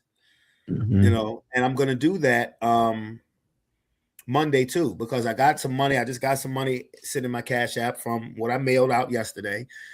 And when I get that, I'm gonna get that probably tomorrow, but then also on Monday, I'm gonna get about at least 60 out to pay myself, just moving from my personal account to my business account. You know, for this, the red shirt and the Holland Springs shirt, the football joint that I just sent you. I made all of those. Yeah, it's fire. Yeah. Yeah. So yeah, I'm doing work, boy. I'm doing work. And those people who tried to hate on the BET Awards, I mean, did you see the Drewski skit? I did. The Joe Jackson joint? Yeah. Man, that boy's stupid, man. I was also still surprised to see Drewski even being the host for like. Yeah, I'm wondering what he had to do to become the host. That like how did he get to be the host? It's a wicked game. It's a wicked game out here. When you want a spot like that, gotta do something strange for a little piece of change. It's nice though Huh? I was gonna say it was nice to see Jamie Foxx back on stage. I was gonna say that. I have it recorded. I still haven't watched it yet. Only thing I saw was T.I.'s performance. But yeah, Jamie Foxx had went up there also with his daughter, with Kehlani when she performed Folded, and he threw out some couple vocals out there. So like, yeah. Well, Jamie been through it. Yeah, if that's the real Jamie. Dana White is showing concern for dear Floyd, who just lost $170-some-odd million. Dana seen consulting. Check it out. When somebody works as hard as he did and, you know, amasses the type of wealth that he had, and then, you know, they lose it or it gets stolen or whatever the deal is, it's horrible. And it happens a lot in professional sports. Who knows? Anything is possible. Maybe we could do something and figure it out for him. Yeah, I don't know what Dana wants, but he wants something, because if he really wanted to help and show some concern, he could have just gave him $200 million and that'll settle debt. Well, Floyd, you need the money, so, you know, I'd go on to take $200 million and do the chitlin circuit with the MAA. Yeah, no gloves. You're going to have to get choked out and fondled. Got to wear some little Speedos. You know, the manties, the man panties. It ain't Hulkamania. It's Floyditania. Don't take the deal, man. Just ride it out. Sell everything. Hey, look, man. The I just read yesterday that a judge denied the people who were trying to block his fight against his exhibition against the kickboxer. You should be able to do that within the next like month and a half. I mean, because it only makes sense. Okay, all right. If he owes you money and he had 3 fights lined up, how you gonna get your money back if you don't let him fight? I mean, real talk. How are you gonna get your money back if you don't let him fight? That's how he's supposed to get his money back. That's how he make his money. Yeah. That's how he makes the large bulk of his money. So I don't get it. You know, let him fight. Let him fight and take that check. As soon as he get the check up, let me take what you owe me out of it. Simple shit. President Trump signed, I guess, an executive order. I don't think they passed a law since this motherfucker been in there, because he executive orders every fucking thing, bypasses Congress, start war without their approval. Oh, he's just, King Zot. But anyway, this motherfucker signed a bill to protect car owners so that we can fix our own cars. It came to my attention because I noticed they were arresting people for fixing their car. What? They were arresting people for fixing. That's not even believable. Anyway, so it's right to fix, and I think it's really common sense. If somebody wants to fix, some of these people are better mechanics than the mechanics in the shop. They're telling the mechanic in the shop how to fix their car or their truck. We signed the truck one a little while ago. And that's up that he even got to do an executive order so that we can fix our own cars. Yeah. What the fuck is up with these goddamn corporations saying that we can't touch their car? I bought the car. It's no longer yours. It's mine, motherfucker. If I want to switch out the batteries on a Tesla, I should have a right to switch out the batteries on a Tesla and still keep my fucking warranty, bitch. And you Ford and all the rest of you non-competitive sons of bitches. We'll be right back after this commercial break. See, Trump, you did all right that time, but you're gonna fuck it up in 2 minutes. Watch, 2 minutes after you sign that shit, you're gonna come some. Oh, you already did it. The American housing. Yeah. Oh yeah. Congress signed it. They finally went through Congress. Congress, they okayed it. The Republicans and the Democrats did some shit together to lower the housing prices. What are your plans for the housing bill, Mr. President? I don't know. I think it's so unimportant compared to the Save America. Stop the price gouging of Americans so that our children can own houses like we own houses. But no, you got to hair up your little motherfucking orange asshole, didn't you? Your diaper got caught, didn't it? And you refused to sign the motherfucker cause no. Yeah, you wanted some other shit passed, you dickhead mother boy. Yeah, fuck it. We'll be right back. I wonder what's in his cup.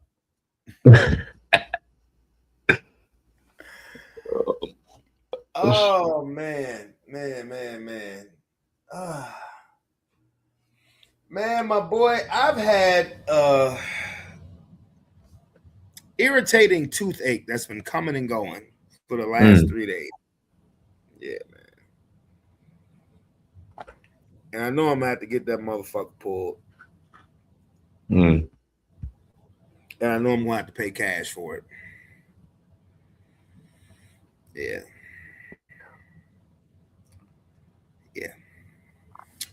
But as far as that act goes, that's crazy. How you trying to arrest people that's trying to fix their own car? Now, technically, by the letter of the law, if you have a car note, you don't own it yet until the note is paid, till the whole thing is paid off. Yeah. But either way, are you serious? See, this is what makes me skeptical about these newer cars. Both my cars are 2011s. Okay. So ain't no warranty on the motherfucker. I'll tell you that right now. But if they need to get fixed, I take them to where I have to take them to get fixed.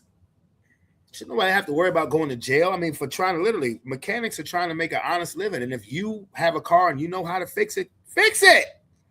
Yeah. You know, what do you think? I mean, if it's your car, it should be like your decision. Like, if you especially if you know how to fix it, or you know someone who can fix it, like you should have it in your own right to either get what you need and then come back and work on yourself, or like go to someone that doesn't have to be a specific shop or like the actual like dealership, and then have it fix it for you. Like, you can go for like advice if you need it and be like, hey, I'm to make sure I'm doing this the right way, but I can also do it myself.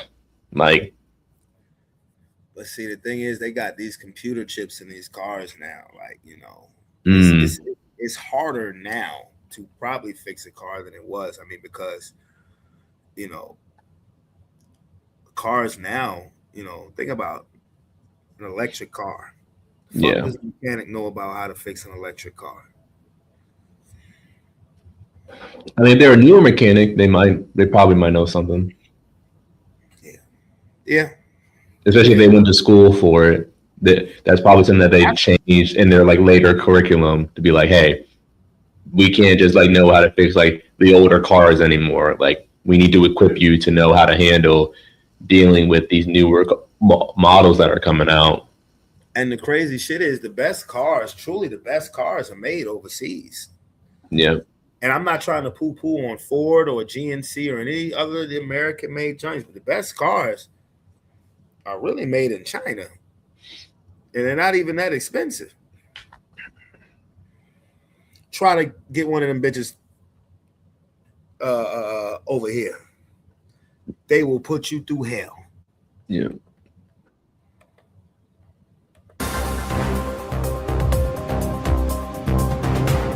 An Oregon man was imprisoned and fined for collecting rainwater on his land.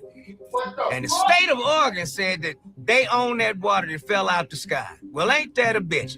Check it out. An Oregon man was convicted and sent to jail for collecting and using rainwater on his own property, sued by the state for theft.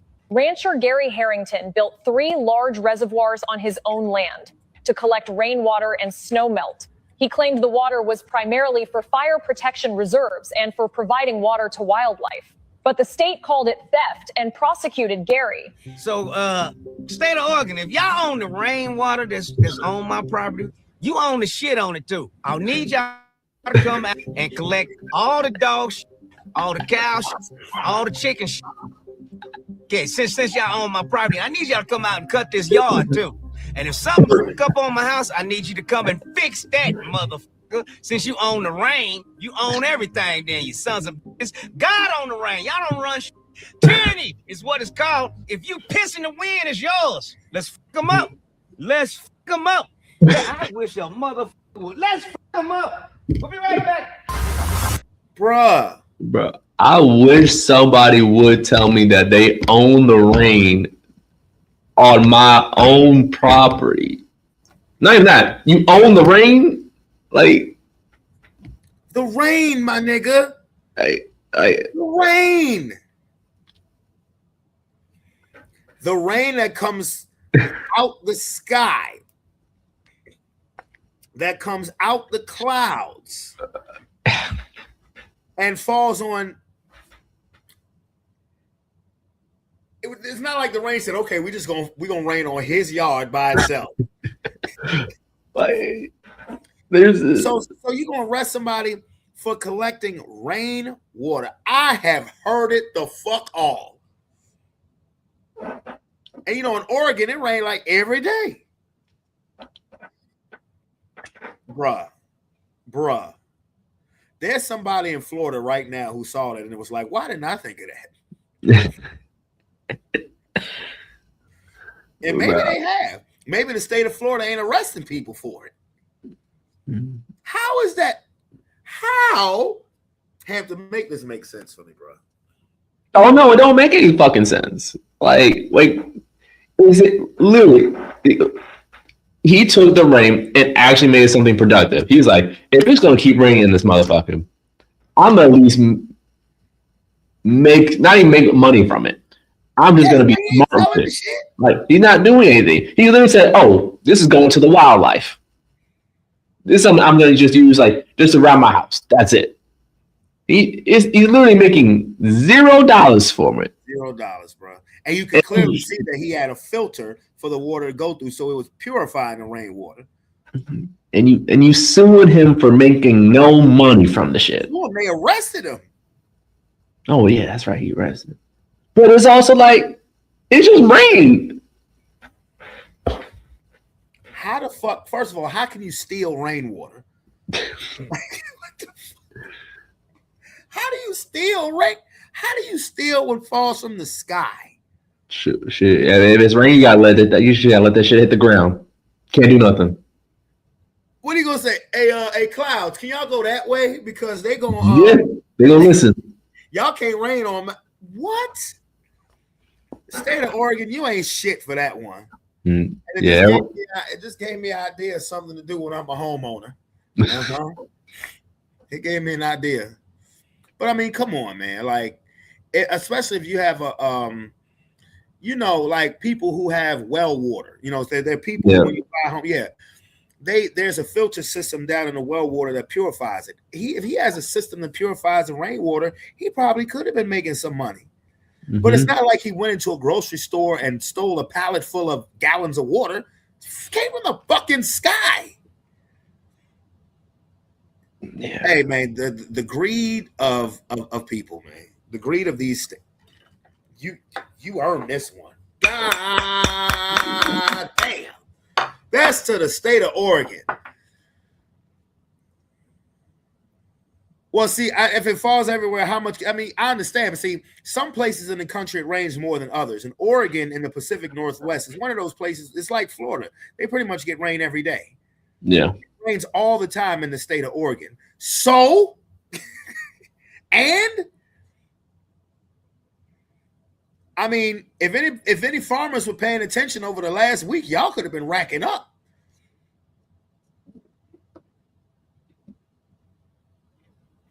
But man, how do you steal the fucking rain? That's wild. That's wild. That is wild.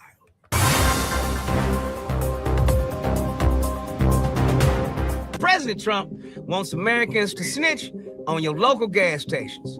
ExxonMobil, it's Chevron, it's Shell, it's BP, it's a lot of them. The gasoline or the oil prices have come down so much, and we are not seeing anything at the pump by comparison to what it should be. We should be, in my opinion, at $2.25 right now. You said that last week. And we're higher than that. And we are doing a big investigation on it. Yeah, not reducing the prices commensurate with what's happening. Look, we are sending out, think of it, 19 million barrels came out yesterday. That is a flood. That's like a gusher. That's an oil gusher. He wants you to snitch on the price of the gas so he can get their ass. Price of the gas to get their ass. See how I did that? Yeah, I got bars. And if you catch him gouging, Mr. Trump, who you gonna send? The Popo or ICE? Yeah, because most of these gas station owners are immigrants. That is true. They might deport the motherfuckers. And that gas will come down to low price of nothing. You know, he said this last week. He better be careful. Yeah. He better be motherfucking careful. When we were on the field trip today, we went to Taylor Farm Park and we got off the Holland Springs exit. We made a left on Hanover Road. There's a Citgo gas station that's right at the corner of Hanover and 9 Mile Road. 2 Holland Springs, you know exactly where I'm talking about. It's right next to the railroad tracks, right across the street from Fairlawn, Cedarwood Apartments. Yeah. And the Citgo gas station says that it's $2.49 a gallon.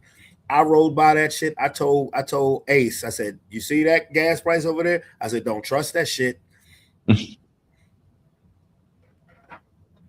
I said, do not trust that shit.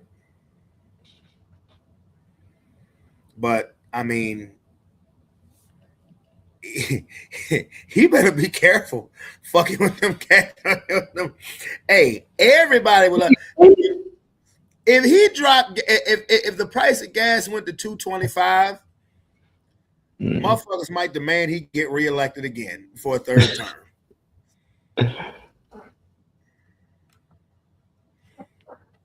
That's all I'm gonna say. Shoot, I might actually fucking vote next time. I ain't voting for him because I know gas over the last 2 days has risen back up. It's I saw quite that. at $4, depending on where you at. Like around here, it's like $3. I think it's between $3.69 and $3.89. There's one off of Route 1, the 7-Eleven off of Route 1, right before you get to Skipwith. That's like $3.49. But ever since that shit happened with my car, I don't be trusting gas stations no more, bro. Like the Joan up here that fucked my car, I ain't never getting gas from them again. Ever. And that's a Citgo too. Ever. I will pay the extra 10 cents to go across the street to Sheetz because that shit cost me $500. For them to drop my tank and take all that bad gas out. And the owners of that gas station are immigrants. Yeah, Lomar, that shit cost me $500, bro. I thought my Mazda was out of here because this proves how much the dealerships don't know shit. I took it to the Mazda dealership. It was like, yeah, you need a new computer. I was like, oh, well, shit. It's been a good run, Mazda. And I took it to Complete Automotive. Shout out Complete Automotive. And it was like, nah, I ain't got nothing to do with your computer. You get this bad gas. So I was like, for real? I was happy as a bitch, even though I knew it was about to go. Yeah, it'll cost you like $500. I was like, for real? Because I was thinking, when they were saying new computer, it was like, yeah, it could run anywhere from $1,500 to $3,000. I was like, well, I'm about to, buy car. And when they said, yeah, $500, drop your damn time, I was like, oh, shit. Take it. And I will never, and let me tell you something, the dude who fixed my car, he is not a fan of foreigners.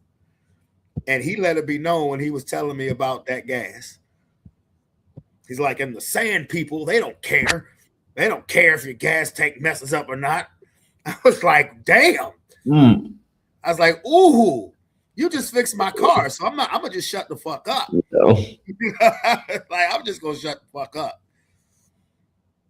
But I was like, well, something fuck up with my car. I'm coming to see you.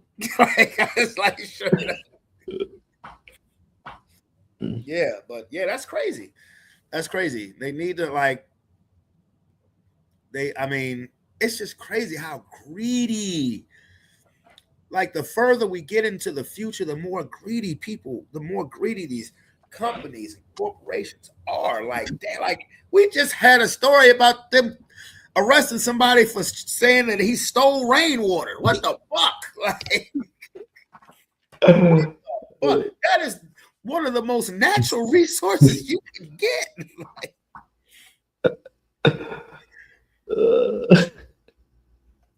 Or the state of goddamn Oregon should be ashamed of themselves, bro. I'm not gonna let that shit go. I'm not gonna harp on that like Gorilla Glue butt cheeks, but I'm just saying the state of Oregon should goddamn be ashamed of themselves, bro. I'm serious. Rain is a natural fucking resource, and you arrested a dude for rainwater.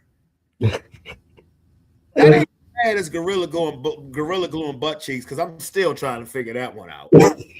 But Bro, there ain't nothing to figure out. Like, oh yeah, it is. Because I'm still trying to figure out. See, you kind of make me talk about it. The ass I'm not. together. How the fuck you don't notice that when you wake up? Like most people will fart when they wake up, go to the bathroom or whatever. You know, women try to hide the shit. They want to be cute, God bless them. But if you've been with a woman long enough, they don't give a fuck. That fart will feel a little different when your knees start vibrating. It ain't supposed to feel like that. Anyway, let me back to our regular schedule program.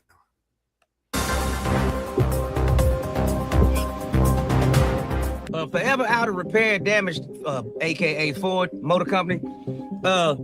These motherfuckers had to rehire 300 to 800 human workers because AI and the machines that they AI couldn't keep up with the productivity of real human beings. So yeah, you AI, mankind wins again. And you Ford for getting rid of them in the first place, putting your faith in a machine. You fucked up some people's lives, nigga. They couldn't pay their mortgage on their house. Their wife divorced them because with no money, a bitch don't like it. Yeah, nigga rig it shit. And continue with production. Now your car gonna fall apart because a human gonna rig the shit out of some duct tape. But at least they meet their quota. They met their quota. And that's all that count. That's all Ford is looking at, the bottom line. Did they meet their quota? Yes. Is it everything screwed together tight? That wasn't the question. You asked me, did I meet my quota? My quota has been met. As at least 3,000 cars came off the assembly line today. None of them worked. We'll be right back after this commercial break. What's the moral of that story, Hampton? Shit, don't trust these robots. Don't trust AI. Yeah, pretty much. That's where I was going with. You getting good at this. Bro, like, come on, like we all see these AI robot movies, like you know how that shit gonna turn out. Like, don't get rid of the people workers just to all go into like the robots and AI shit. Because that shit not gonna work. Well, I'm proud of you, boy. I'm proud of you. Yeah, you catching on. Shit, I seen iRobot. You can go all the way back to Terminator, my boy. Go all the way back to Terminator. All right, Fletcher. She went viral, y'all, after giving fans a behind the scenes look at her BET Awards glamour, getting her face put on and all that shit. Check it out. All right. No. It is crazy. Your shit is hanging out the chair. No. Like, oh my God. No. Now, me and the crew, we was arguing. Now, some of them saying that the booty was fake, and I said, no, that motherfucker had too much jiggle in it for it to be a button plant, unless they got some new motherfucking type silicone or something. Nigga, that had too much jiggle. That's real ass right there. I'm with you, Ari. That real right there. That ain't no button plant. That was real. Nigga kept talking about no, it's fake. Shit, if that motherfucker fake, shit, I need some of that fake ass. Look here, Ari. To settle this dispute, I'm gonna need to touch that ass in person. I'm gonna be the ass inspector, and I'm gonna give you a grade A. Grade D, and that D is for the dick end. We'll be right back. No, like you can't recover from that. You can't recover from that. It either looks like her ass is sagging, or she got a set of nuts in the back instead of an ass. Oh my God. Damn. That either looks like, I mean, come on now. Tell me that don't look like a ball sack that's hanging out of her back pocket. It don't. Huh? It don't. See, you might be a little too young for Ace Ventura. No, I've seen Ace Ventura. I've seen it. Okay, do you remember the biggest set of hemorrhoids I have ever seen? That's why Roger Predactor is dead. He found Captain Winky.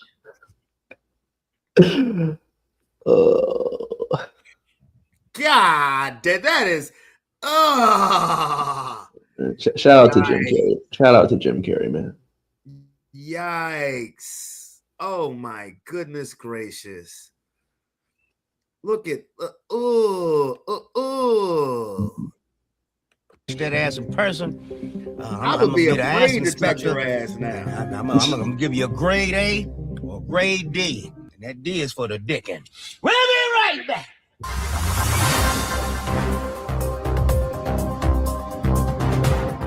Check it out. Inmates in a jail in East Northern Carolina allegedly overpowered the guards. Now, this is not, I don't know why they keep saying allegedly. Them motherfuckers took over the goddamn penitentiary. Ain't no alleged. I see them on the ground. All the police on the ground, the inmates standing up. That's not alleged. That's a goddamn photo. They took that motherfucker over. Regional jail in Eastern North Carolina were able to overpower and seize control over the jail early this morning. Some video that we received from our sister station from that scene that's still active here, where you can see the huge law enforcement presence here. Now, we can report that several detention officers are now safe after they took control over this facility. It began at around 5:30 this morning. They let a few of them hostages go, but they held on to two to negotiate. I'm sure they negotiating for some real fucking food, some hot water, some breaks every now and then, so they can stop fucking each other in the ass. So that's all. Just negotiate. Hoes need jobs, and they need hoes. So let's put these hoes to work in the penitentiary. We'll be right back after this commercial break.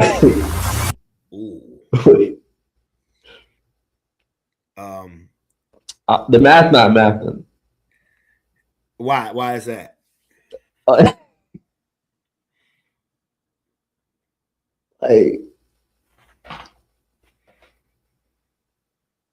What makes you think the hoe's gonna do well working in the penitentiary? Oh no, they wouldn't. Okay, no, yeah, I'm with you on that. No, they wouldn't. That's what I'm saying. Like it's not checking out. Like, yeah, they wouldn't. No, they wouldn't. But you know, where my mind went with it is during that photo, when they took that photo where all of them got their hands raised. I hope "Fuck the Police" was playing in the background. I'm just saying that was a perfect "Fuck the Police" moment. Like all of them motherfuckers sprawled the fuck out. Yeah. Oh my god.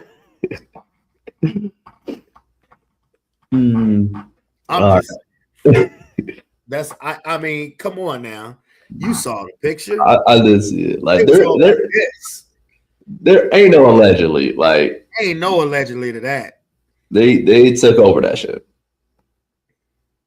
Unless somebody is really trying to prank somebody, that's a good one there. If that's a prank, like shit, that's a prank. You all fired. Like, yeah, like nah, bruh. I hope "Fuck the Police" is playing in the background.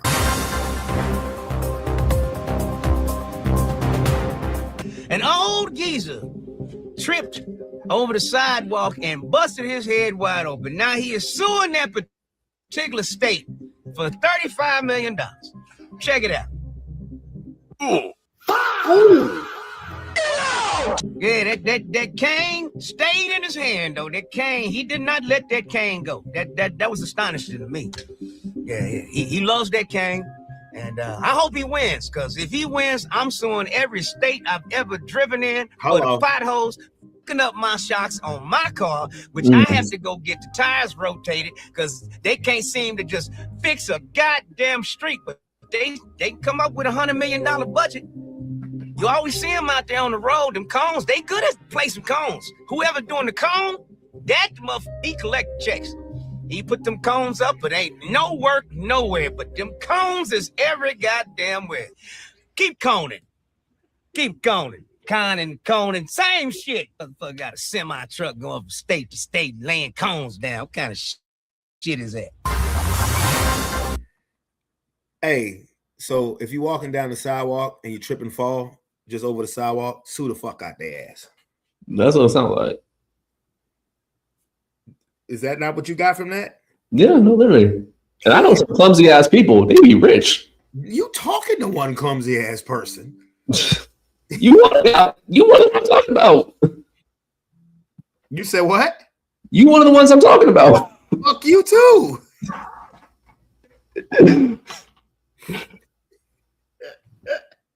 I just wasn't trying to say it. Oh, hey, look. Hey, I'll admit it, bro. I'm clumsy. I am. Look, if you know me, every other year in school, I had crutches, a cast on or something. Yeah, that's why I am stunned. Knock on wood, that my kids have not met that same fate. Because my kid Roman's very clumsy. Is athletic, but see, Roman is so goddamn athletic. But Roman is clumsy. That should be. Remember at the cookout when he dropped all the goddamn hot dogs? Oh, I was having such a good day. I just couldn't get mad at him. It's okay. We can laugh about it now. We can laugh about it now. I laughed about it then. Because I was having he thought he would go get in trouble. And I was just like, you know what? Whatever. Because I was doing like 8 things at once. I was like, I don't even have time or the energy to get mad. Yeah. Yeah, but yeah. Trip over your sidewalk, sue. Karen, this is the bitch's name. Her name is Karen. She hired some Mexicans to fix her roof and then called ICE on them while they were still working on the scaffolding. That's fucked so up. that she didn't have to pay them. Right there. How you hire people to do that? I work with immigration advocates that can call your family and get you connected with a lawyer. You get a life. How you hire somebody to do that? Yeah, how do you hire somebody and just do that? Fucking weird ass. That's weird. How do you hire somebody to do that? They're fixing your home. How they're fixing your home? How are they fixing your house? They're fixing your house. Your property. You ungrateful. You're so ungrateful. Yeah, this the new hustle these Karens is doing. Hate Mexicans, but need a Mexican. Hate, but love getting down by them. We'll be right back after this commercial break. No. That is fucked up. Like, what? Like, I'm over here like, what are you saying fuck me for? I'm fixing your house. Like, see that shit right there, bro. That's fucked up. That is really fucked up. You get the work done just to not pay. You gonna call ICE? That is fuck. Yo, one of them Mexicans need to have somebody on the inside to get some get back, because that's some bullshit right there.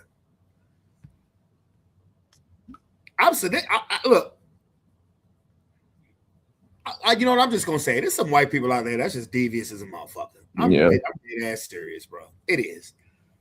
It's some Caucasian folks out there that are just fucking evil. Because that is wrong, bro.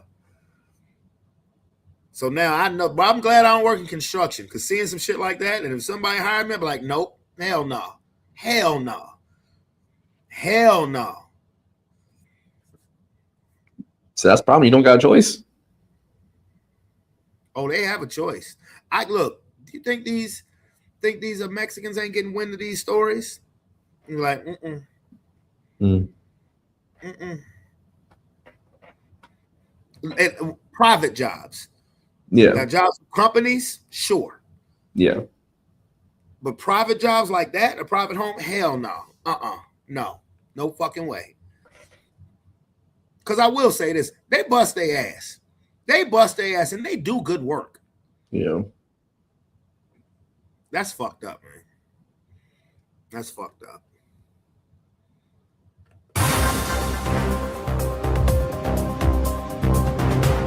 Like, comment, don't forget, like, comment, and subscribe.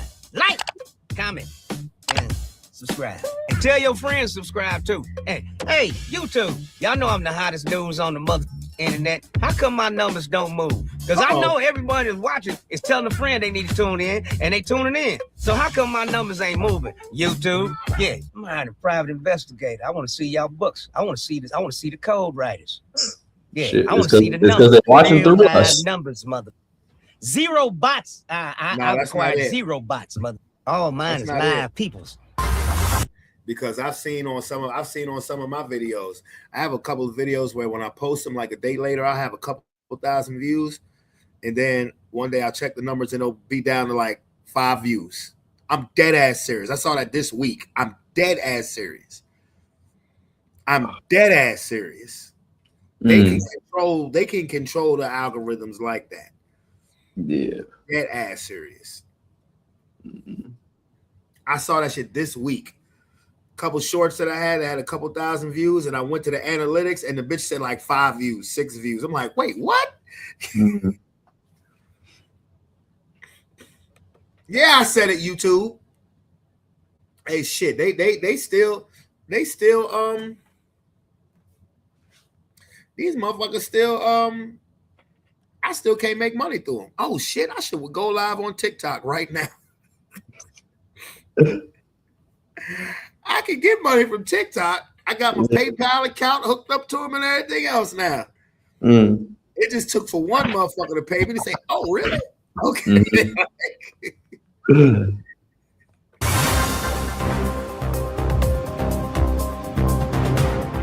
The Trump administration refuses to release the body cam footage. What's the brother's name? Of the murder of Alex Peretti. Body camera footage to be released to the public. Now, that's not something I've heard the president commit to, so I won't do that from the podium. Of course. Can I say something before he goes on? Go ahead. She can get it. That's should have known that was gonna happen. They ain't gonna release shit. I'll say it again. She can get it. Go ahead. I'm going. Huh? I said I'm going because it's snowing. I forgot about that.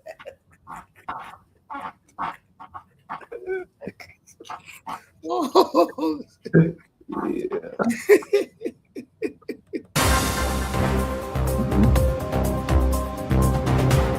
Welcome back to NNN, where we get to you straight. Oh, No chaser. This is the sports section of the show. LeBron James, still nobody wants him. Not an offer on the table for his old ass or his son. But when he leaves the Lakers, you got to take that little fart child of yours with you. Yeah, he's good enough. Man, he is grown. He is grown. He done got so good that now he's a bench player. Did you just hear what I said? This mother got $20 million to ride the wood. And he riding the wood from the G League to sit next to his dad, keeping his dad's seat warm. Yeah, that's your king, huh? Yep. He's still the king. No, Jesus is king, not LeBron. Okay. Remember that. Jesus is king, not LeBron. Fair. Welcome to the United States of Israel. AKA, that's the devil's house. Anyway, America became officially the first nation in the history of sports to host a sporting event, FIFA, and bomb the country the same day. Wow. Come on, FIFA, man. What you got to say about that? I did hear about that, and surprisingly, that did not stop them from still talking about shit about the United States men's national team. Like, literally did not stop anybody. Of course. Duh.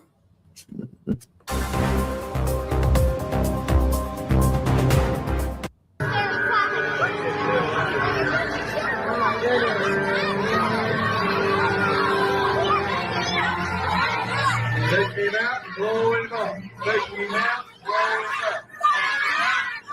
Is that a school? That's a church?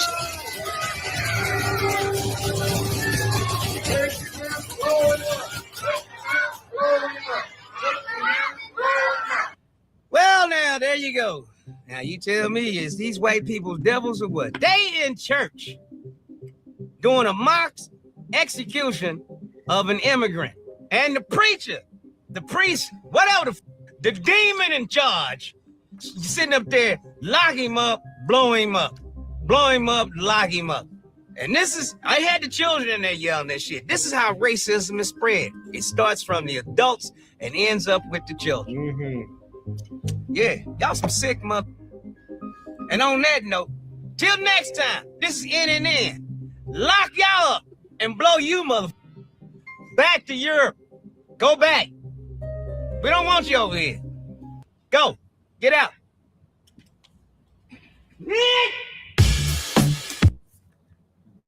That's so disturbing, bro. That's disturbing. Yeah, I'm disturbed. Like you got the kid exactly a little more. You got the kids chanting that shit. Like that's disturbing. Like even if that is your belief, like you in a church encouraging violence. Like exactly in a church. In a church. That's not it. That is definitely not it.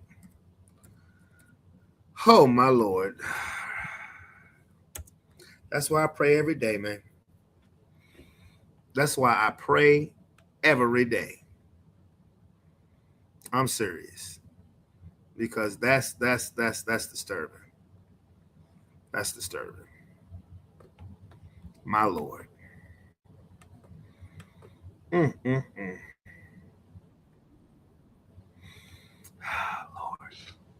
Lord.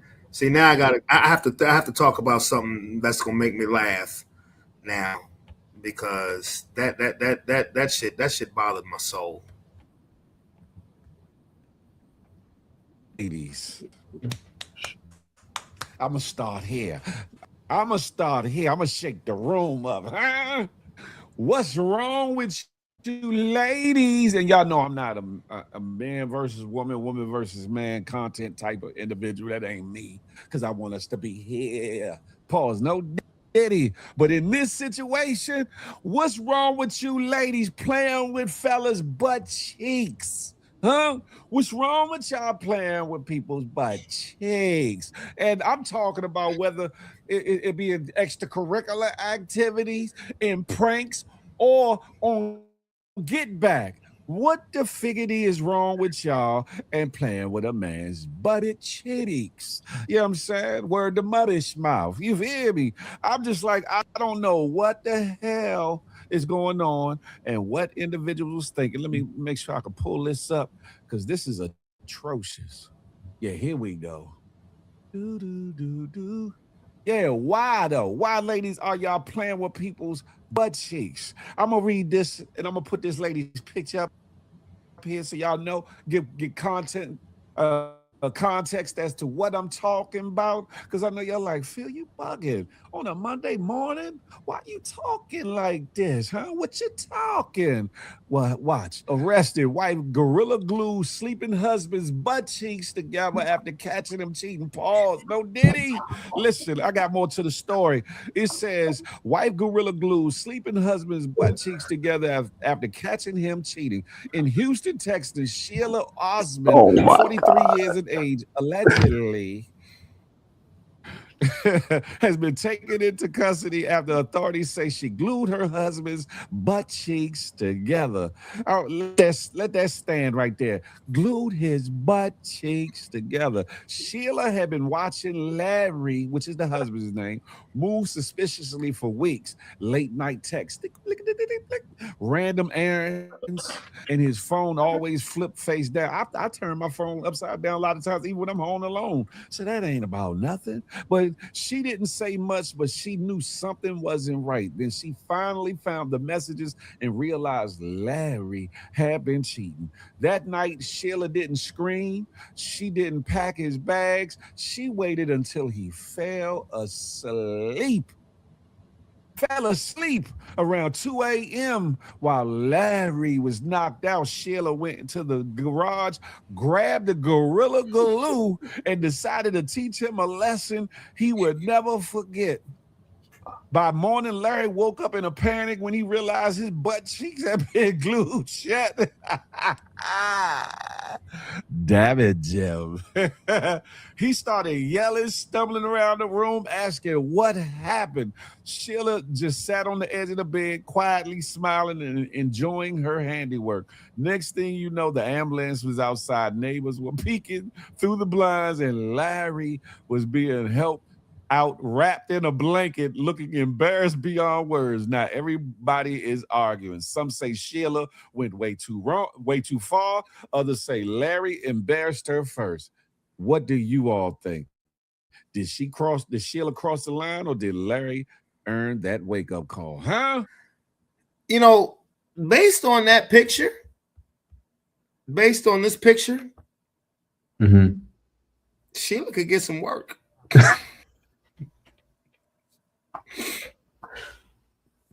She can get some work. Just don't cheat on her. Oh no. Oh no. That is friends with benefits only. Sheila don't see it that way. Look, you crazy bitch. You got a reputation now. No nigga's gonna stay with you. No man is gonna stay with you. You are on the friends with benefits label only.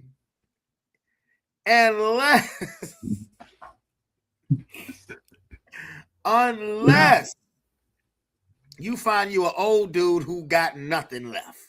But I'm gonna be honest with you. Looking at that picture, that one of the first picture I saw, Sheila could get some action. But I would tell Miss Sheila, first of all, damn. That's all I would say. Damn. I'll ask her, do you have any Gorilla Glue on you now? Secondly, bro, she could just lie. She could just lie. That's why I'm saying, and it's not worth it. That's why I would say, you know what? Friends with benefits. Friends with benefits. You know what I'm saying? That don't work for her. She don't do that. I tell her I'm a good listener. You know, if you want to be held, I'll hold you. If you want to talk, I'll listen. If you want physical pleasure, I got you. But I'm not committing to you. And it's not because I wouldn't be faithful. No. It's just because I already know you crazy.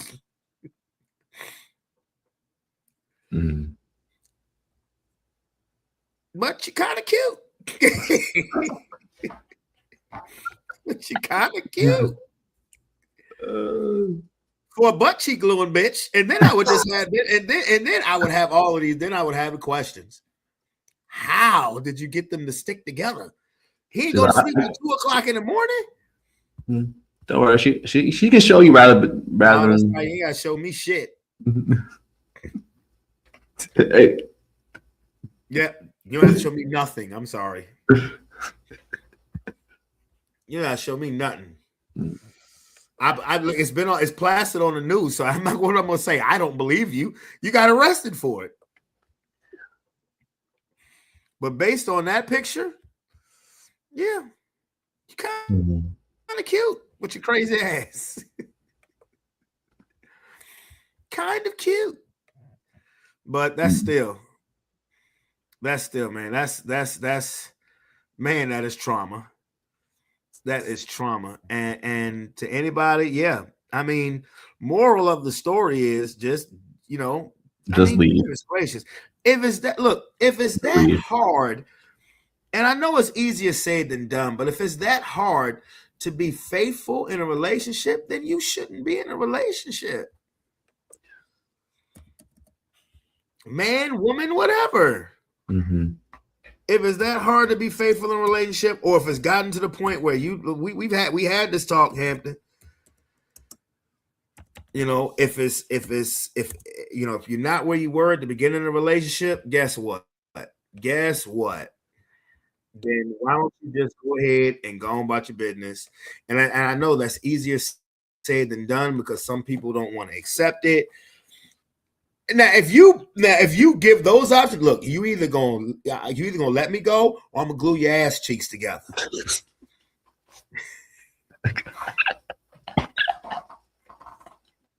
You're gonna wake up one day fucked up. You either gonna let me walk, or I'm gluing your ass cheeks together. And even then, ain't nobody gonna take you seriously. Nobody gonna take you serious. Like, what you talking about? Glue my ass cheeks together, like until they wake up and their ass cheeks is glued together, bro. Now, if he goes out and cheats after that, bro, he might turn gay after that. I'm being honest with you. That's one of them jokes that make you nah. Or he might just get a blow up doll or something for a little while. like that's one of them jokes where it's like, because you're embarrassed. You're known as a dude whose butt cheeks been stuck together. Yeah. Now, I mean, we haven't seen his face though. We haven't seen his face. That's where I was going with it. But the people who he's around know. They know. That what I say last week, bro. You got to start over. You have to start over. You got to move. Because all you got to do is hold up that Gorilla Glue. Like, what is his name? What did they say his name was? Larry. Hey, Larry. Larry. And show that damn Gorilla Glue, and he gonna be like, he got to start over, man. I mean, he could lean into it, you know, like he could be like the new face of Gorilla Glue. Why would you want to lean into that? Why? He probably has star marks from both. He probably has lines down there both sides of his ass cheeks from where they had to rip that apart. Like, why would you want to lean into that? No. The good thing is they didn't show his face so he can move to another town and start over, and nobody knows who the fuck he is. I bet someone's still gonna bring that shit up and like not know it's him. You have to move to a place where you have, bro. I hope they have kids. I hope they have kids. Like I just imagine he should move somewhere like, hey, you hear about that? This one dude, he got his ass cheeks screwed together. You just have to be like, you have to be like, oh, really? Oh, that's terrible. And like, hey man, why do you sit like that? He's like, why are you single? Like, you look like a fun guy. Why do you always have to have a pillow underneath your when you sit down?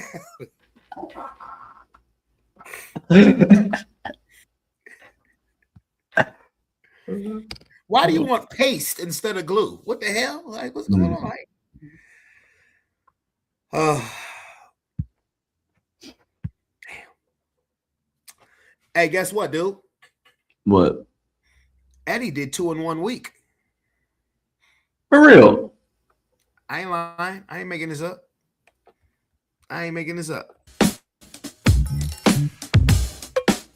27 minutes. Damn.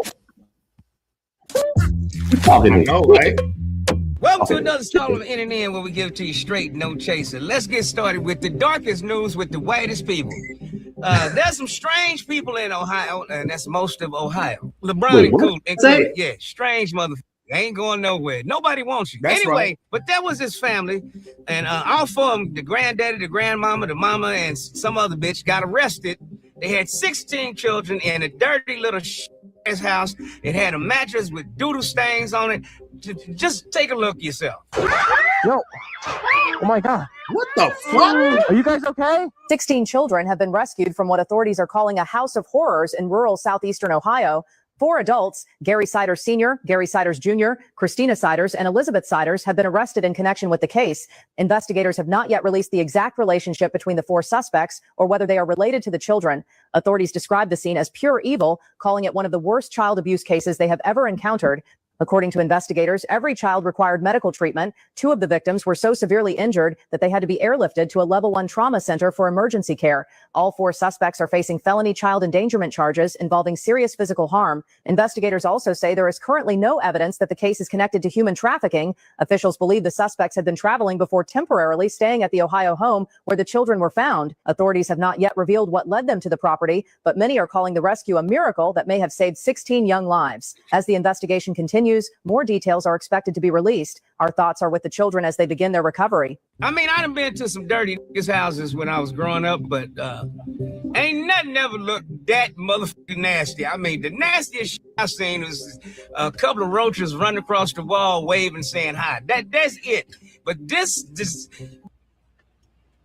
I don't know what's wrong with you white people. Something wrong with you. We'll be right back after this commercial break. Bruh.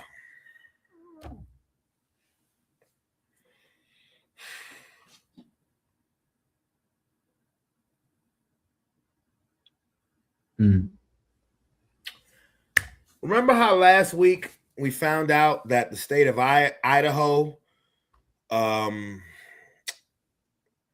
if you're convicted of PDF, you have to go to the firing squad? All 4 of them need to go to that fucking firing squad. That is disgusting. And I understand that Eddie's making a joke out the living situation, and I'm not even mad at him. But, you know, you're looking at 2 people who work with children on a daily basis. Yeah. I'm going to say this again. Those 4. And did you see the old man with the fucking lazy eye?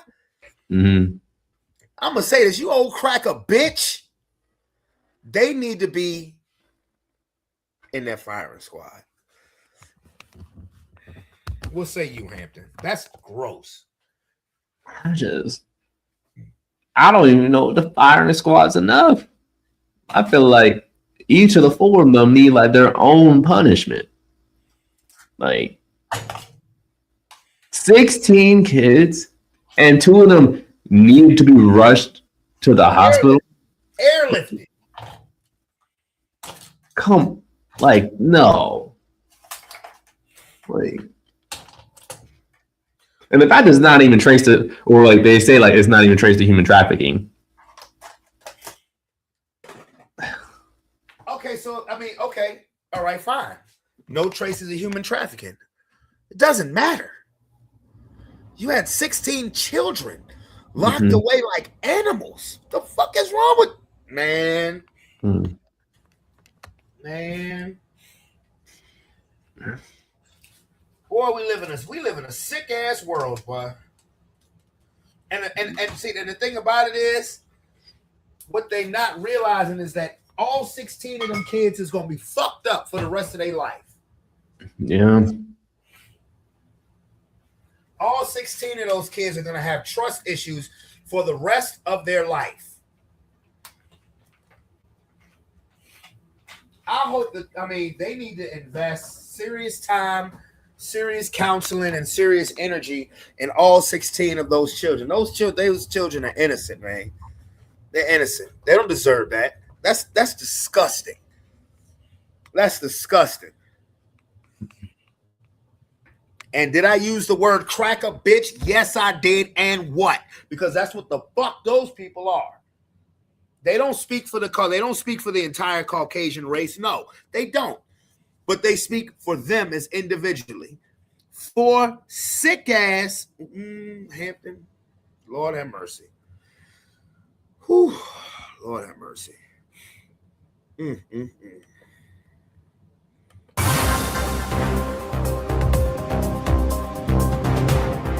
Let's just stay informed. The white people around the world have a problem.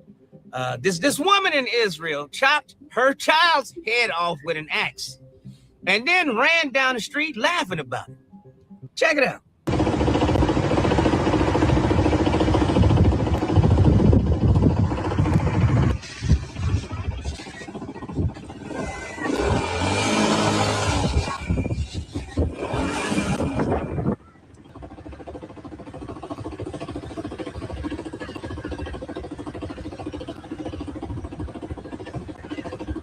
Hell on earth. You're gonna burn, bitch. I mean, these white people are really living. They live in GTA. Like my nephew, I told y'all last week, he's a GTA fanatic. He just can't wait to just play gangster on the video game. And that was Tyler Hero trying to play gangster on social media. I'm just saying. Now these white people are doing it in real life. You should just come on. Let's put this nigga on. Come on, cuz. Let's get it. Jesus, we need you. Bro, what is going on with these white people? I don't know. You saying if it ain't snowing, I ain't going. I don't know, bro. I don't know, bro. Nah, for some, I'm still going. Some of them I'm still going. I don't. Huh? I said some of them I'm still going. Got a dollar? Got a dollar? Got a dollar?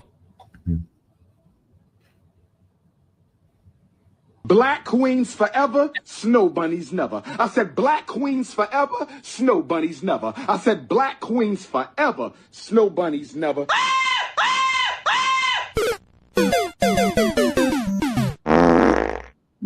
See, that clip don't work anymore. Dr. Umar, we saw you in the shopping center. Yeah, ain't that a bitch? It don't work anymore. Bitch. We seen you. Got a dollar? Got a dollar? Black queens forever, snow bunnies never. I said black queens forever, snow bunnies never. I said black queens forever, snow bunnies never. You know what? It's gonna have to work today because that's sick. That's crazy. That's crazy. Between the kids and then that.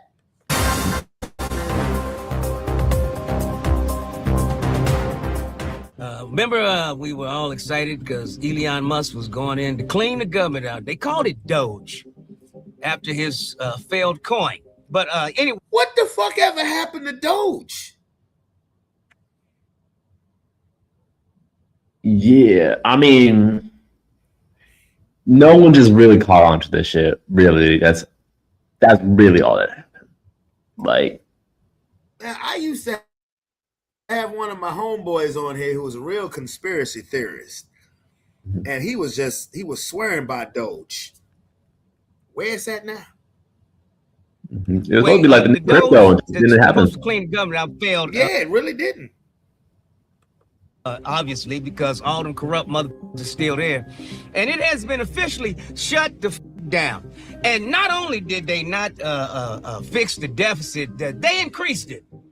Because Elon ran away with all our top secrets because he had access to everything that nobody's supposed to know. So there you have it.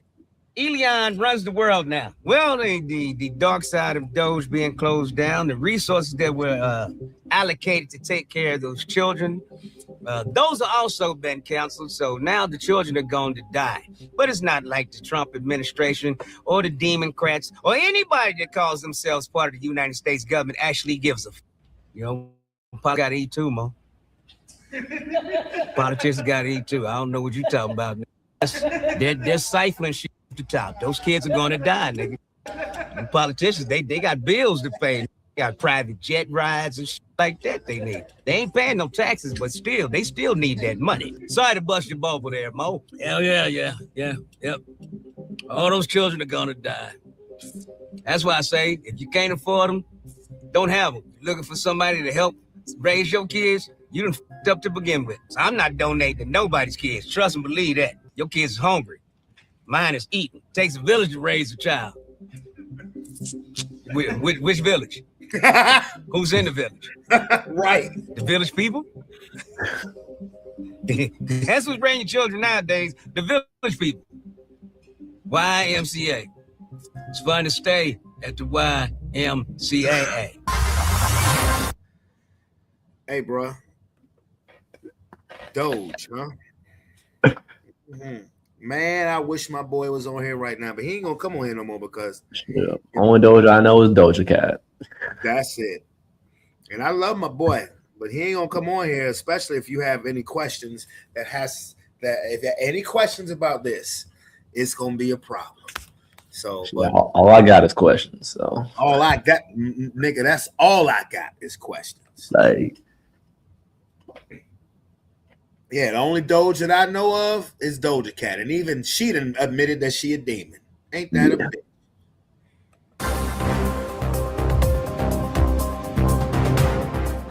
Newport Beach was accosted. The headline said by 9 residents.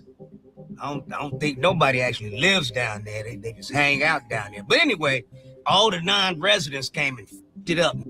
They looted and they beat some police's ass. Check it out.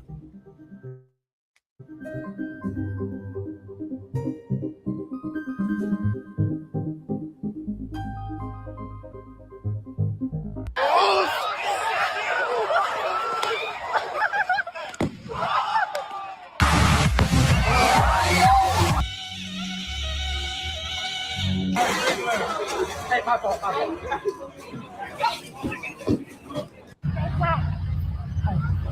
Oh shit! Yep, time for the smart cities. Let's get these smart cities and get these young motherfuckers locked up in open cages. Because they wild. This is GTA. Hey, it's your generation, son. Hey, y'all wild and motherfuckers. They were stealing chips. They looted. And all I kept seeing them grabbing bags of motherfucking Lays and shit. When we looted, we got furs, diamonds, and shit. TVs and shit. We did some real shit. Oh, yeah, now I believe there were no involved. Because in California, niggas already know how po-po get down. So that's why the po-po didn't violently tase, shoot, or kill anybody. Because those were obviously white children. That one the bag of chips, nigga, he wasn't taking no chances on stealing nothing of substance. He said, I can do a weekend for a bag of chips, nigga. I ain't gonna do no extra time for actually busting the register. Hey, let's stop snitching on that. This is the nigga news. This is the nigga news. It's not the nigga snitching network. We think that the nigga that stole the bag of chips, he was allegedly a nigga. You know they got the nigga mask. It might have been a little smart white boy with that nigga mask on. Hey, imagine if he had connected with that spin kick. I was about to say that shit. I was like, hey, shout out to the cop for dodging that shit. Like, like he saw that spin kick coming from a mile away. It's like, but right before it connected, ooh. And that was a perfect form for a spin kick too. If that bitch had connected, like, hold on now, bruh, man. Yeah, Bruce Lee, I see you. No, you don't see him because he got taken down. He got tackled. If it was Bruce Lee, the cop would have been floating away in the ocean water. Man, that's crazy, bruh. Shit, that's what's happening to Conor McGregor tomorrow. That's right. We gonna kick your ass. Just saying. LeBron James was so hated by the Los Angeles Lakers, they went out and got a bunch of white boys. That means they was really tired of your black ass and clutch sports and all the niggas from Ohio that you brought with you. And they got rid of your son too. They said, nigga, take that little motherfucker with you. Boy, goddamn it. They got a couple of niggas now. I ain't gonna be no Stephen A. Smith talking about it's the snow show. You know. Snow time. It's snow time late. Now they can make some noise because they got the cream of the crop of the white boys. When they got some white boys. You know, there ain't no average white boys. They got the white boys. And to add to the woes of one LeBron James, because it's a shame that this mother has played for 24 seasons and still ain't beat Jordan in championships. And you know, Father Time ain't caught up with him yet, but the league has caught up with him because you a free agency and nobody wants you. Nobody wants the poison that you bring to the team by dragging your son, forcing owners to hire a motherfucker that is a G League bench player. That's what I've been saying. But your ego is so big because you're the king in your own fucking head. King in your own fucking head. There's only one king. That motherfucker name is Jesus Christ. Hello. And you not him, you motherfucker. Hey, what did I just say to you, Hampton? Jesus is king, not that nigga. Now go on and sit in your peasant ass hometown of Cleveland, because that's the only deal you gonna get, you son of a bitch. Fuck that nigga. I'm sorry. What do you have to say about that, Hampton? Bro, these Laker fans are wild, man. Man, ain't nobody wild. We tired of that nigga. That's right, Lomar. I said it. I said Jesus is king, not that negroid. And I'm telling you, the reason why he's still playing is because that deal that he made, that dance that he did, yeah, he got to put a quarter century in there. Oh yeah, it's way more to it. How you gonna say somebody is your king and you see him giving Illuminati 666 hand signs? Hampton, you should be a fucking ashamed of yourself. Whoa. What? Let's move on. Yeah, yeah, you should be a fucking ashamed of yourself.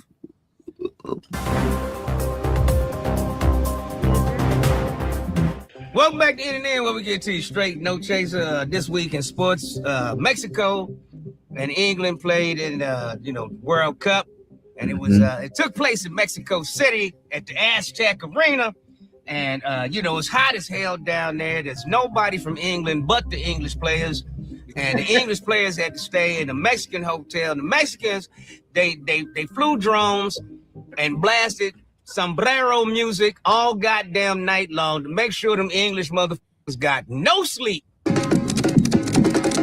I saw that shit too, bro. Yeah. That is disrespectful. And they still got their ass whooped. We'll be right back. Hold on. You the soccer dude. That's you. Bruh.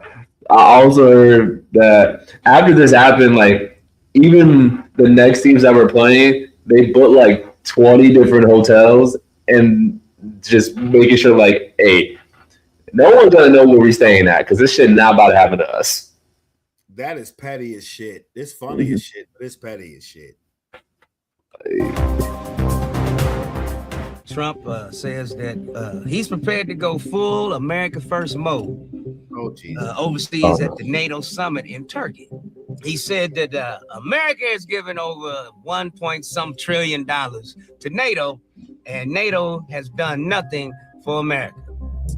Well, but it's okay to give Israel all the money they want, let them go kill up children and everything they want to do, but you're mad about NATO. Just remember, NATO helped us with communists. The real communists, not the ones you calling Democrats communists. No, the real communists. The Eastern Bloc.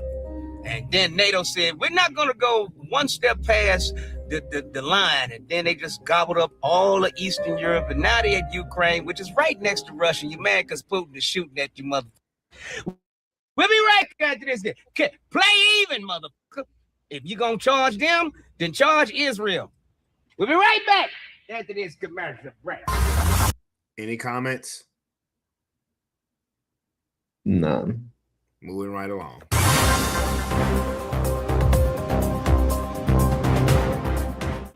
Stephen King has finally opened up his mouth and said that Trump is a tumor in America's veins, a tyrant who does not hesitate to set a country on fire with his narcissistic ego. No horror story I've ever written could be as terrifying as this man. Well, not even Jason. It's this nigga. Oh, yeah, he wrote It. Shit. Yeah. We did a little research. The motherfucker wrote Cujo in It. Yeah.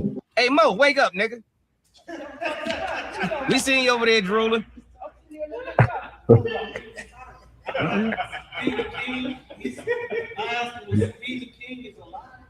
Yeah, Stephen King's still alive. I thought he died too.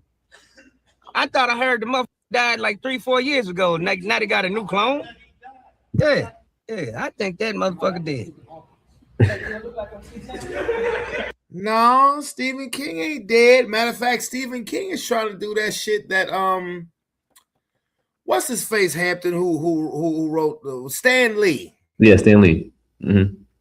Remember how Stan Lee used to be in all the Marvel movies? Yeah. Just have a little cameo. Mm-hmm. I don't know if you've noticed, Stephen King has started to do that with his horror shits. No, I haven't noticed because I don't be watching these shits. I don't do fucking clowns. You didn't watch Welcome to Derry? I don't do fucking clowns. Hold up. You knew that. Hey, what's up, gorgeous? You knew that. Hold on. Wait. There's clowns, and then there's it. I'm not talking about motherfucking Ronald McDonald, nigga.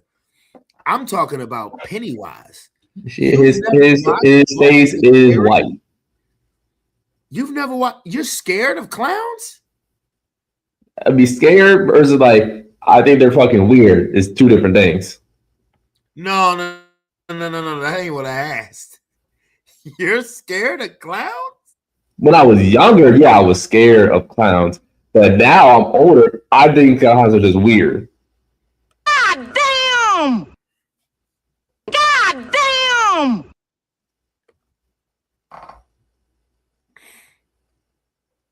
God damn! God damn! You're scared of clowns? Okay, you said they're weird. Okay, fine. Watch Welcome to Derry. Welcome to Derry is one of the best miniseries that I've seen in a long time. I'm so serious. Mm-hmm. And Stephen King just didn't write it. I've seen his other shit though. But you got a problem with it. Yeah. So you never watched none of the It movies? Nope. Oh my God. Nope. Thank you for telling me that. Because guess what I'm going to play the next time your motherfucking ass come over here? Oh, yeah. Oh, yeah. I could just leave. I mean, you can. You can. But I know you won't. Especially when I get that Roma's pizza. Yeah. No,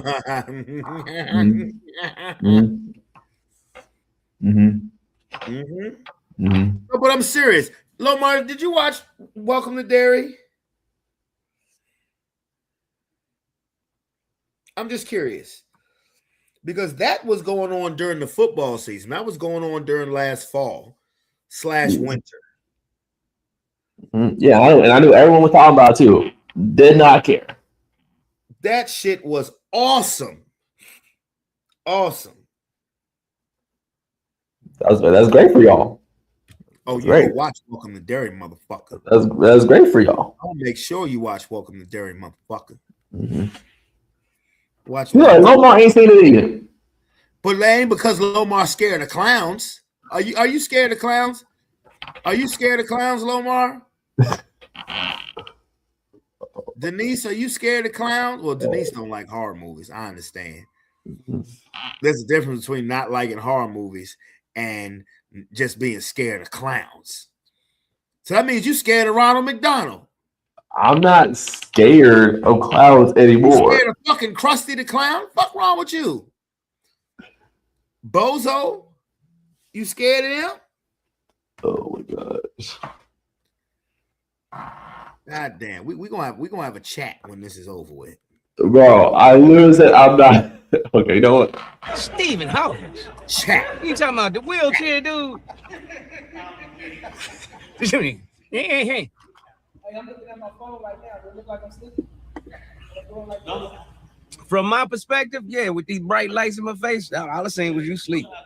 I mean, I ain't seen Trump with no mask on, killing nobody. I mean, maybe he did it at the Epstein Island. I don't know. They said they were hunting over there, killing babies and roasting them and eating them. So maybe, yeah, because you would know, weren't you there? We'll be right back after this commercial break. Stephen King, come on, nigga. We're gonna have a chat when this is over with.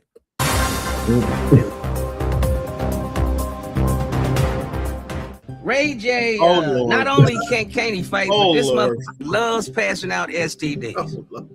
This motherfucker said he loves an STD that he can get rid of tomorrow. He hate them ones that stick with you like luggage for life. Check it out. I love an STD that I can get rid of tomorrow. Why? Well, the ones you can't, the tattoo ones that's tattooed forever, those are scary. They are.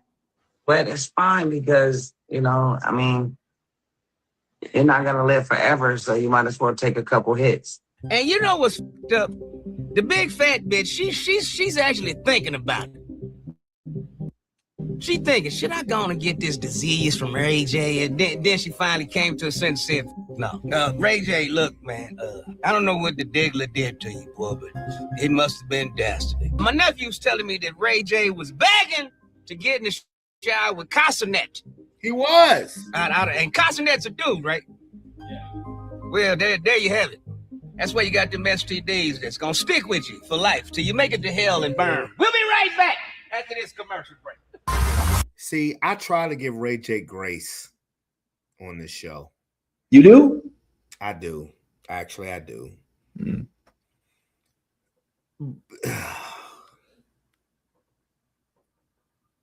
Mm-hmm. Does Ray J realize that to get, now, you know, every STD you get, you're not just going to take 3 pills and not have sex for a couple of weeks and it gets gone.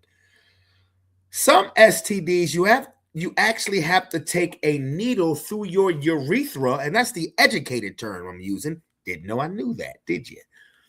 You have to take a needle through the urethra just to get rid of it. Hampton, do you know what that is? Mm-hmm. You know what that is, right? Yeah. Yeah. As a man, you know how painful that shit sounds? Mm-hmm. And I say sounds because I ain't never had to experience it. Thank you, Lord. Yeah, knock on wood, I never will that's have what to I experience have to explain it. Huh? I said the same shit. I'm just, you know what? I'm just going to strictly take it as Ray J is just attention seeking. Ray J been in somewhat of the limelight since he was a kid, and Ray J is just trying to stay. To me, he got to just be saying shit for wow factor, for click factor. He got to, because part of it's some shit that he's saying that's just straight up sounds straight stupid. Anything else? He just not. So for wild fact, you want to catch an STD so you can get a needle in your dick? Oh, I guess just is it really worth it at that point? Like, he's like, you know, I can catch an STD. Why not? Like, what?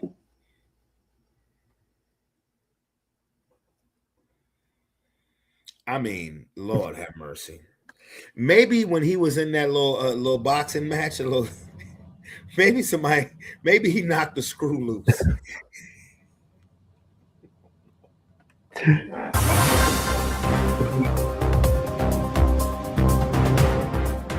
Nicki Minaj was spotted at the White House with white people.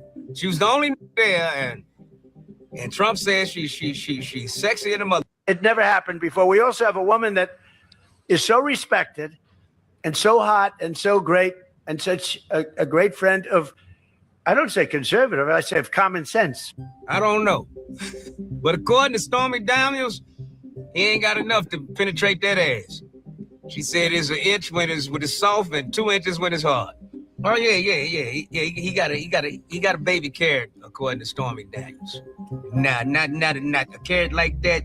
She gonna feel like she got a little turd or something trapped in there.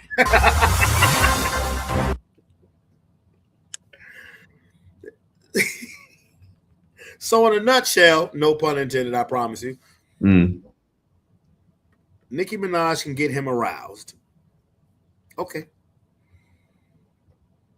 I'm not gonna lie. Whether you love Nicki Minaj or hate Nicki Minaj, she could probably get 3.5/4 of men on the planet aroused, unless you are not a fan of the BBL. Because you don't want her to look like Ari, whatever her name is, with her ass hanging out the back of her. Ari Fletcher.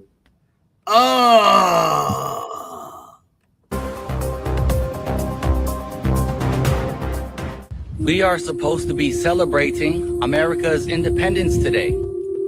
But as of today, I don't trust the government.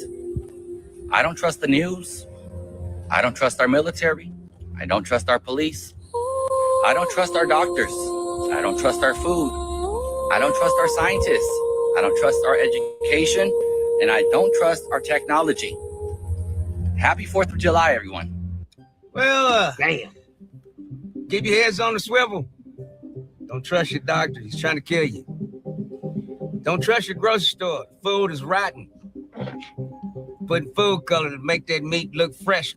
Meat is 17 years old. Keep it on ice. Don't trust your phone that's listening to you. Don't trust your TV set that's watching you. While you watching it. Don't trust your car. Your car's gonna snitch on you. Buy it next year. Go call the police. And definitely don't trust a bitch. We'll be right back. Hallelujah. Don't trust her. Why glue your ass cheeks closed?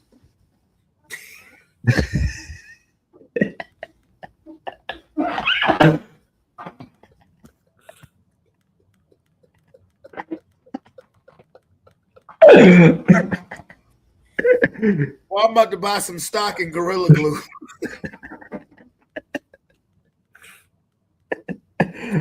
That's a damn shame, though, bro.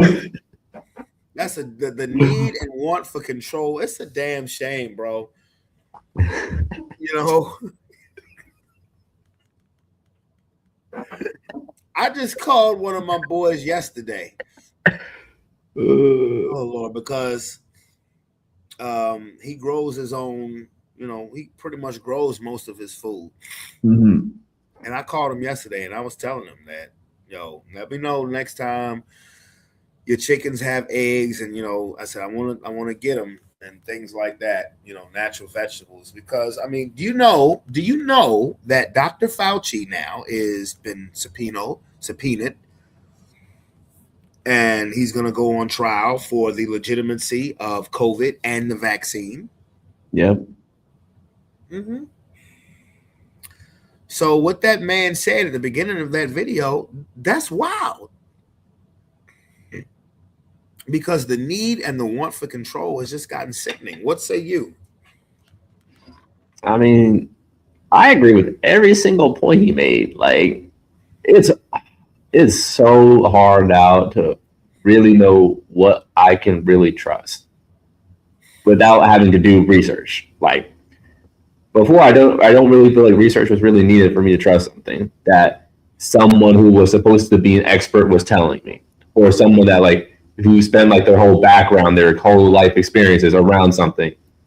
Like, I could just believe them.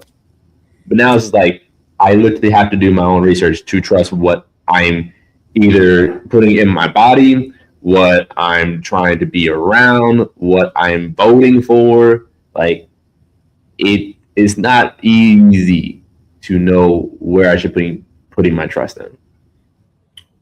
And here's the crazy part about that, bro, is that you can't even trust the information of the research that you're getting. Exactly. Unless you get that shit from a book, literally, from a book. And even then, I wouldn't fully trust that. It's crazy. It's scary if you actually think about it. Like, if you can't handle that information, it'll fuck you up. It'll mess you up. It really will. Because the trust factor when it comes to at least this government, they've lost so much credibility, if not all. And you saying the TV is watching you and the phone is watching you, and niggas laugh at me when I say I still have a VCR. You know how mad I said, shoot, I'm not laughing. You know how mad I am that I threw away my last box TV? That bitch was a 36-inch, big as a motherfucker. Good screen, too. I'm mad as fuck. I'm for the box TVs. Bro, I mean, look. I threw that box TV away in 2019, so it wasn't that long ago. Okay? It wasn't that long ago. And trust me, you can still find. And I'm not saying this. I'm not saying this shit to be funny. That's all right. Wait till the next time I find a fucking flea market and I see it got there. Oh, Lomar, who the fuck threw away CDs? I still got some shit to see, bro. Yeah, you ain't never been to my house before. And I still got CDs too. You ain't never paid attention when you've come over here. I got about 500 CDs right in front of your face. Oh, I know. I pay attention to them shit. I've seen it. Yeah. Even when I went back to the beach, bro. I went back to the beach and I saw that we still got our old what's wrong? Like we still got our old movies that we used to buy, like the actual disc and stuff. I was like, hold on, let me take some of these back with me. So like, if Wi-Fi go out, I can still watch movies. Bruh, you know these storms have been crazy, right? Mm-hmm. Knock the power out. You know, when the power comes back on, it take a minute for the Wi-Fi to load back up. I put that VCR on. The kids don't know what the fuck to do with themselves. I said, I'm good. Yeah, I'm good, bro. Matter of fact, let me show you. No, well, I don't feel like digging this shit out. At choir rehearsal on Tuesday, they came out and said, we found some VHS tapes from services, St. Paul services that was back in the 90s. I was a child. And they said, if you still have a VCR, you can take these for free. Who in here still has a VCR? I was one. I think I was the only one who said, man, this choir room full of old men. Turn around like, you still got a VCR? And I'm sitting there looking like, and you don't? Like, I'm a young buck compared to y'all, and I'm the one with the VCR?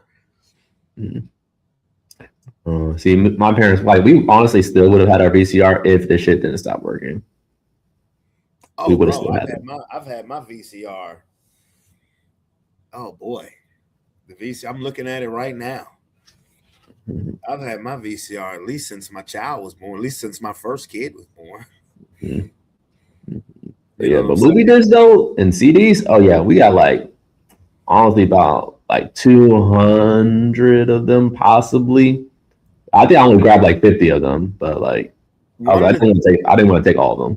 One of the things I love about going to my grandmother's house is that when I go in the den and I look underneath the flat screen TV that used to be the big screen box TV, there are still those old VHS Disney movies. And I'm like, last time I went over there, I told my grandmother, I said, you ain't gonna get rid of them, are you? Oh. She said, for what? I said, well, if anybody ever tries to convince you to get rid of them, I'll take them. I'll take them. And here's the crazy thing. When I moved from Holland Springs to Tuckahoe, I left about 300 VHS tapes, all with recent, well, okay, I ain't gonna say all of them, but a lot of them with recent shit that I was the only nigga in 2017, 2018 still recording shit to a VCR. I didn't give a fuck, nigga. You can record up to 8 hours per tape. You know how many movies I could put on there? I had my Xfinity hooked up to my box TV in my bedroom. You know how I would order them pay-per-view movies? Tape, record. Yeah. Man, bro, now I only have just a little bit. Man, you know what? Let me move on because I'm about to get mad. Fucking serious.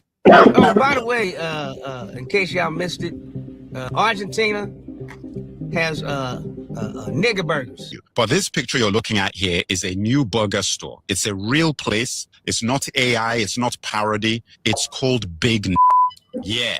They don't serve the burgers with regular white bread. Instead of that, they use dark black bread because, you know, these are burgers. When you get the burger, they write this on the wrapper. Are you seeing this? So you basically order and eat.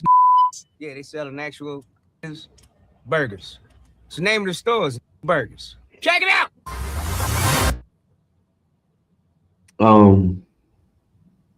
How can you get away with that?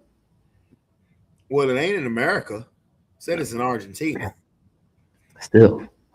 I don't know if I should be angry or hungry. Them burgers look kind of good. Yeah. Okay, I want to try one. Look, if I ever went to Argentina and I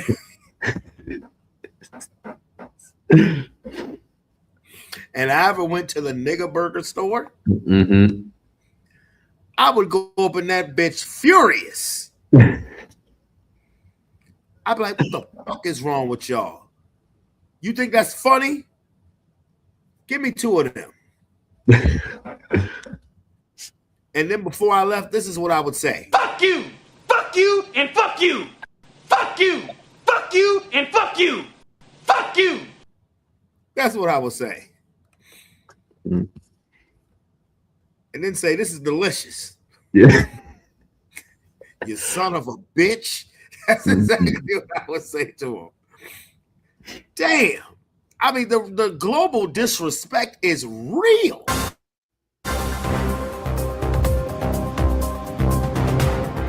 Don't forget to check me out in Arlington, Texas at the Improv, August the 14th and August the 15th. 2 shows, both nights. Cop those tickets now before they all go.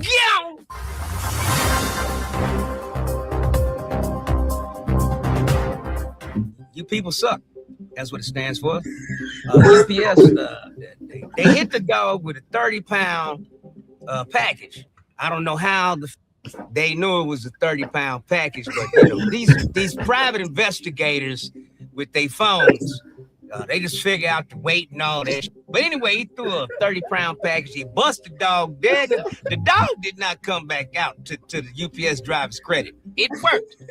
That dog was rushing at him. That dog went and laid his punk ass on the porch and watched his owner get his ass whooped. Check it out.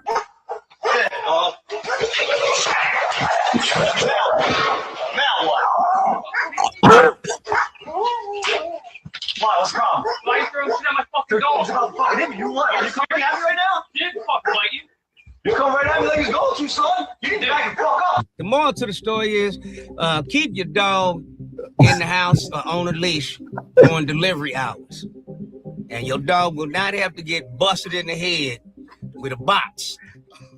And then you won't have to get your ass whooped trying to defend your 4-legged friend. We'll be right back. Yo.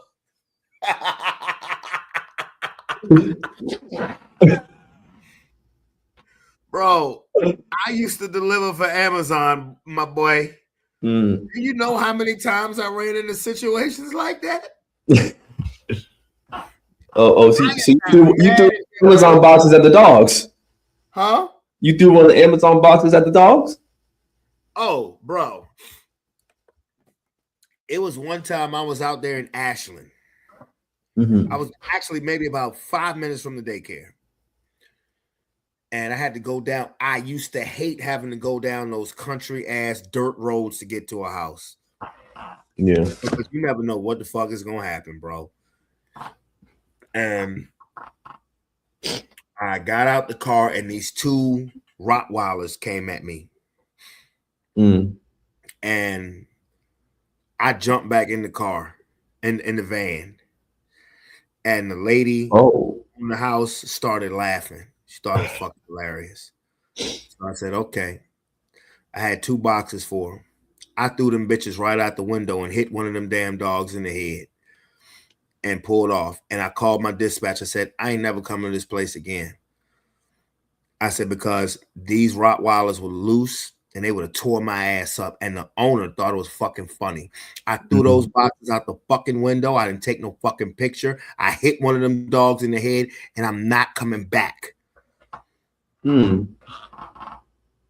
And they said that they called the Amazon, joint and got her membership revoked because of that. I don't know how true that is, but no, that I used to see shit like that. I used to have to deal with shit like that all the time.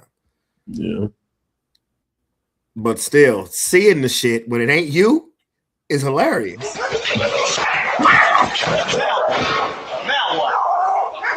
And he said, Bro, we're talking shit to the dog. Yo, bro took the hat and the glasses off. He said he was ready. Why? What's wrong? Why are you throwing shit at my fucking dog? It's about fucking him. You what? Are you coming at me right now? I didn't fucking bite you. You come right at me like it's going to, son. You need to back and fuck up. The moral to the story. Hey, nah, kudos to that UPS driver. Bro, he know how to fight too. He got it close. That motherfucker won't playing. Mm-hmm. Hold up. What the fuck?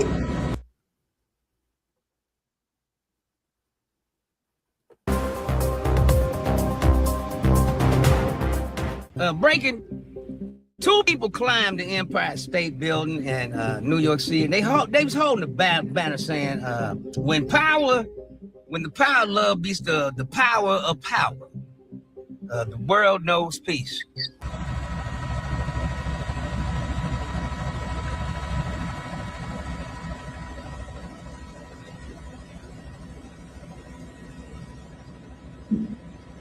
Sign not really working.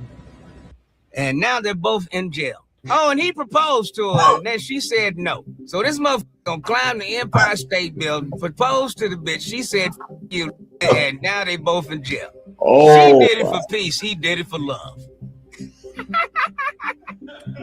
I'm bullshitting. She said yeah.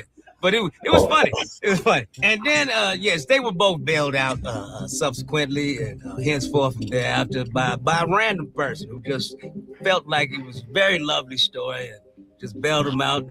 And now he's broke and homeless. You know what? Welcome back to the internet. We'll get to you straight, no trace. Appreciate the message. Ain't no fucking way I'm climbing all the way up there. Yeah, fuck no. Fuck. You can miss me with that shit. No. And I believe the reason why he did it was because he figured if he climbed that far into the air and he proposed and she said no, an accident would have happened. Oh no, I should not laugh at that. I should. No, but I ain't doing all that. Trump is giving out $1,000 to every kid born from 2025. During his tenure as president, he's calling it the Trump package. Of course, his name got to be on everything. So it's Trump children, and you can sign your children up to be a Trump child, and they get a free $1,000 to start the entrepreneurial system. And then after he gets beat and loses, he's going to come and collect your children.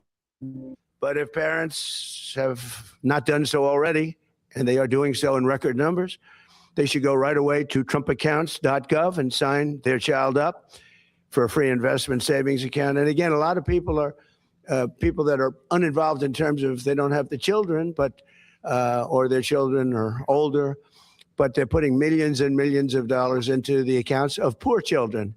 Read the fine print, people, before you sign your children up for the Trumpsters. Because they're running out of kids for them sacrifices. So, $1,000, that's cheap for a baby nowadays. I heard the Epstein's paying up to $100,000 to $250,000 per child. Trump saw Obamacare and he went into system overload. What do you think? I agree completely. There's got to be a catch. Like, that just don't even sound right. Like, your name just at the top, like, oh yeah, sign your kid up for Trump support. Yeah, no fucking way. Like, what? No way. No way. Mm-mm. No fucking. That don't sound right. That don't sit right neither. Mm-hmm.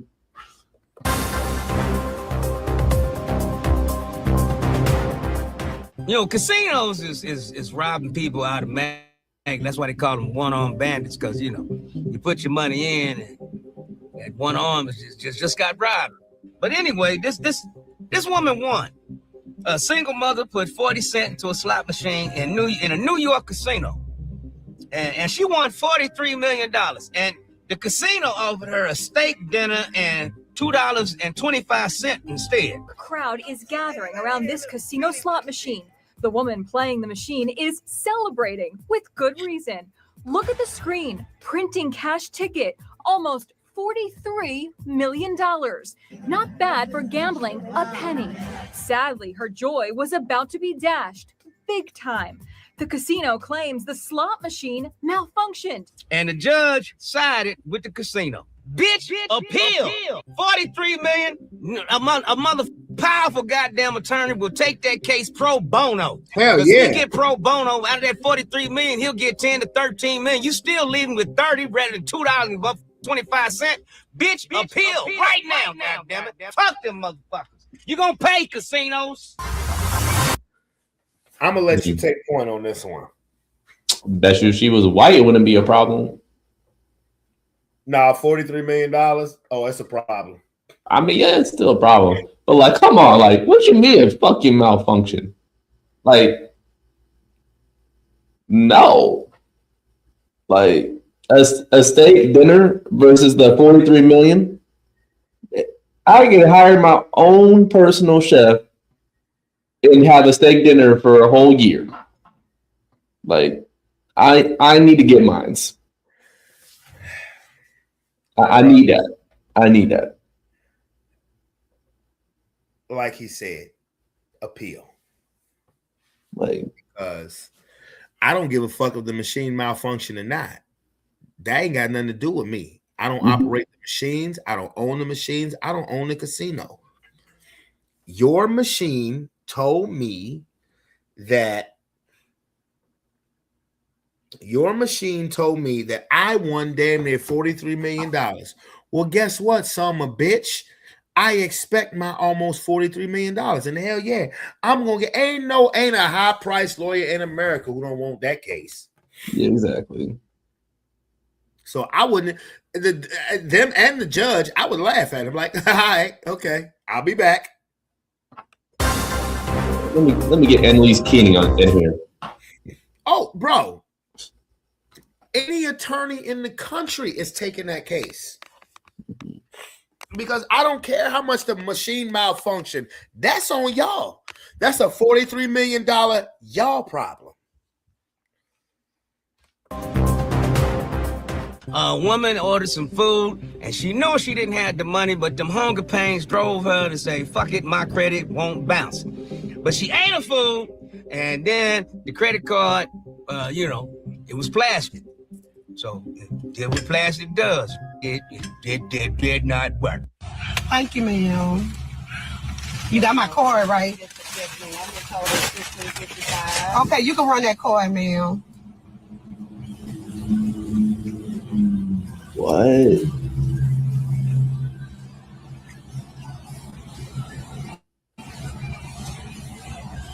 Okay, ma'am, your card declined. It's declined? Yes, ma'am.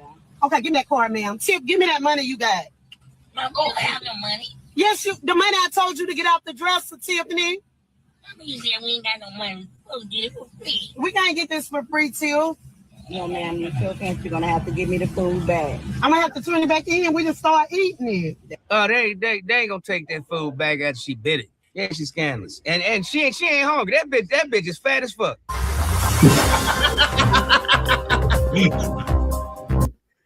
Hold up.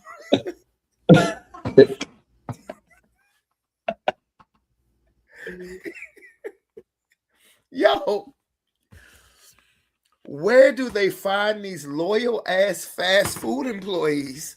You're gonna have to give me the food back, bruh. In real life, is you know what? Bye. Either you got me or I understand. Also, like, you're not even doing your job right. Like, how you gonna give them the food before you take the card? Duh. Like, that must have been one of the mom and pop fast food spots, yo. Yeah, I know if I go to McDonald's, I pay first before I get exactly. Like, and if the card like the only thing they'll give you is like the drink. Like you can exchange the drink for the card, but like you're not even getting the food without paying first. Yeah, I bet you the name of that fast food spot was called Shakes and Shit.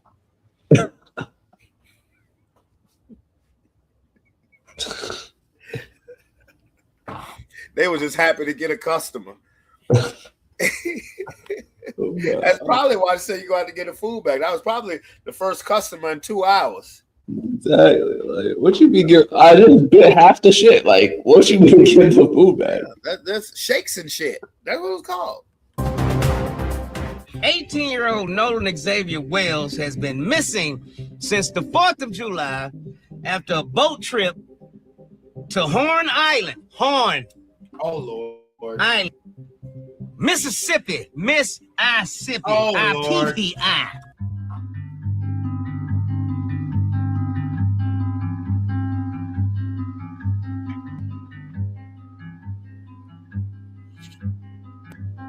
We already know what happened to him because all of his friends will happen to be of the Caucasian persuasion. I don't know who Xavier, Mr. and Mrs. Wells. I hope they find your son. I really do. I really do. But if and when they find him, tell him no more trips with white people. He better have at least 7, 8 with him. They found him? They found his body? Well, my condolences go out to the Wells family because they found him this morning. Yeah. So we already know what happened. And I'm sure that none of those white children will be going to jail. None of them are under investigation. It's Mississippi.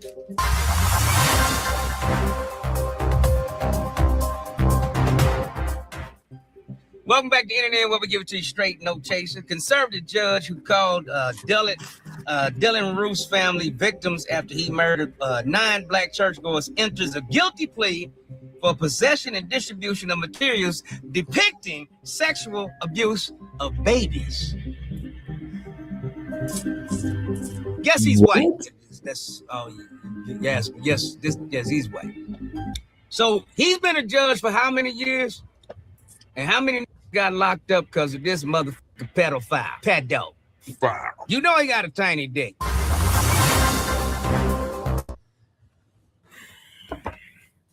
I don't even want to say nothing about anything that have to do with Mississippi. Fuck Mississippi. With all due respect to David Banner. Fuck Mississippi. Fuck that judge too. What you got to say? Fuck him. Literally, fuck him. Like that. Both of it is some stupid shit. Like you fat. Like, and I don't even want to get into it. No, I'm gonna be honest with you. In 2026, if Dr. King and Malcolm X were still alive, they would still be shaking their goddamn head. It's like I get it's Mississippi, but it's just like, how you gonna find someone's body and not investigate what happened? Like, fuck Mississippi. Fuck Mississippi. Welcome back to Indian, where we give it to you straight, no chasing. A man, he was saying farewell to the job. You know what I mean? And he brought a cake, and everybody ate it, man. And then everybody started running to the bathroom. This motherfucker spiked it with laxatives and just gave him a shitty exit, nigga. He said, nigga, y'all, you're full of shit. But his dumb ass ate some of it himself. And now he's in unit 4020 in county jail. And on that note, I'm out. Oh, what? All I needed to see was a goddamn mugshot. That's all I need. Bro, he's so happy of himself, but like, how you gonna eat the cake yourself? Like he knew he spiked it. He said, "But I'm hungry." You know what? That's all right. I took more doo-doos than usual this morning, so hi. Hi. Oh my God. Why not? Like, what do you think is happening? It's like, you know what? It can't even be that bad. Let me try a piece. It can't be that bad. I don't see anybody running to the toilet yet. You know what? Before we exit Hampton, because I keep on hearing you talk about my king this and my king that. Boy.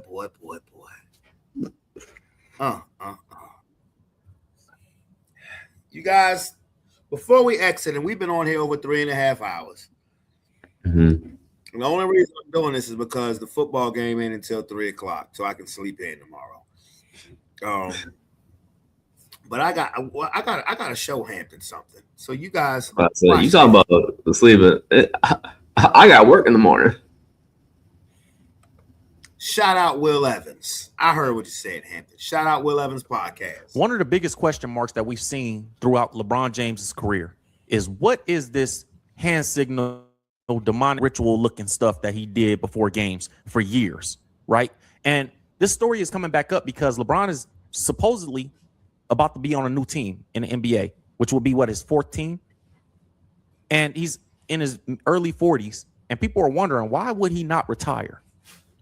And a lot of people have this belief that LeBron won't retire because he owes a sacrifice, some type of blood sacrifice to demonic entities.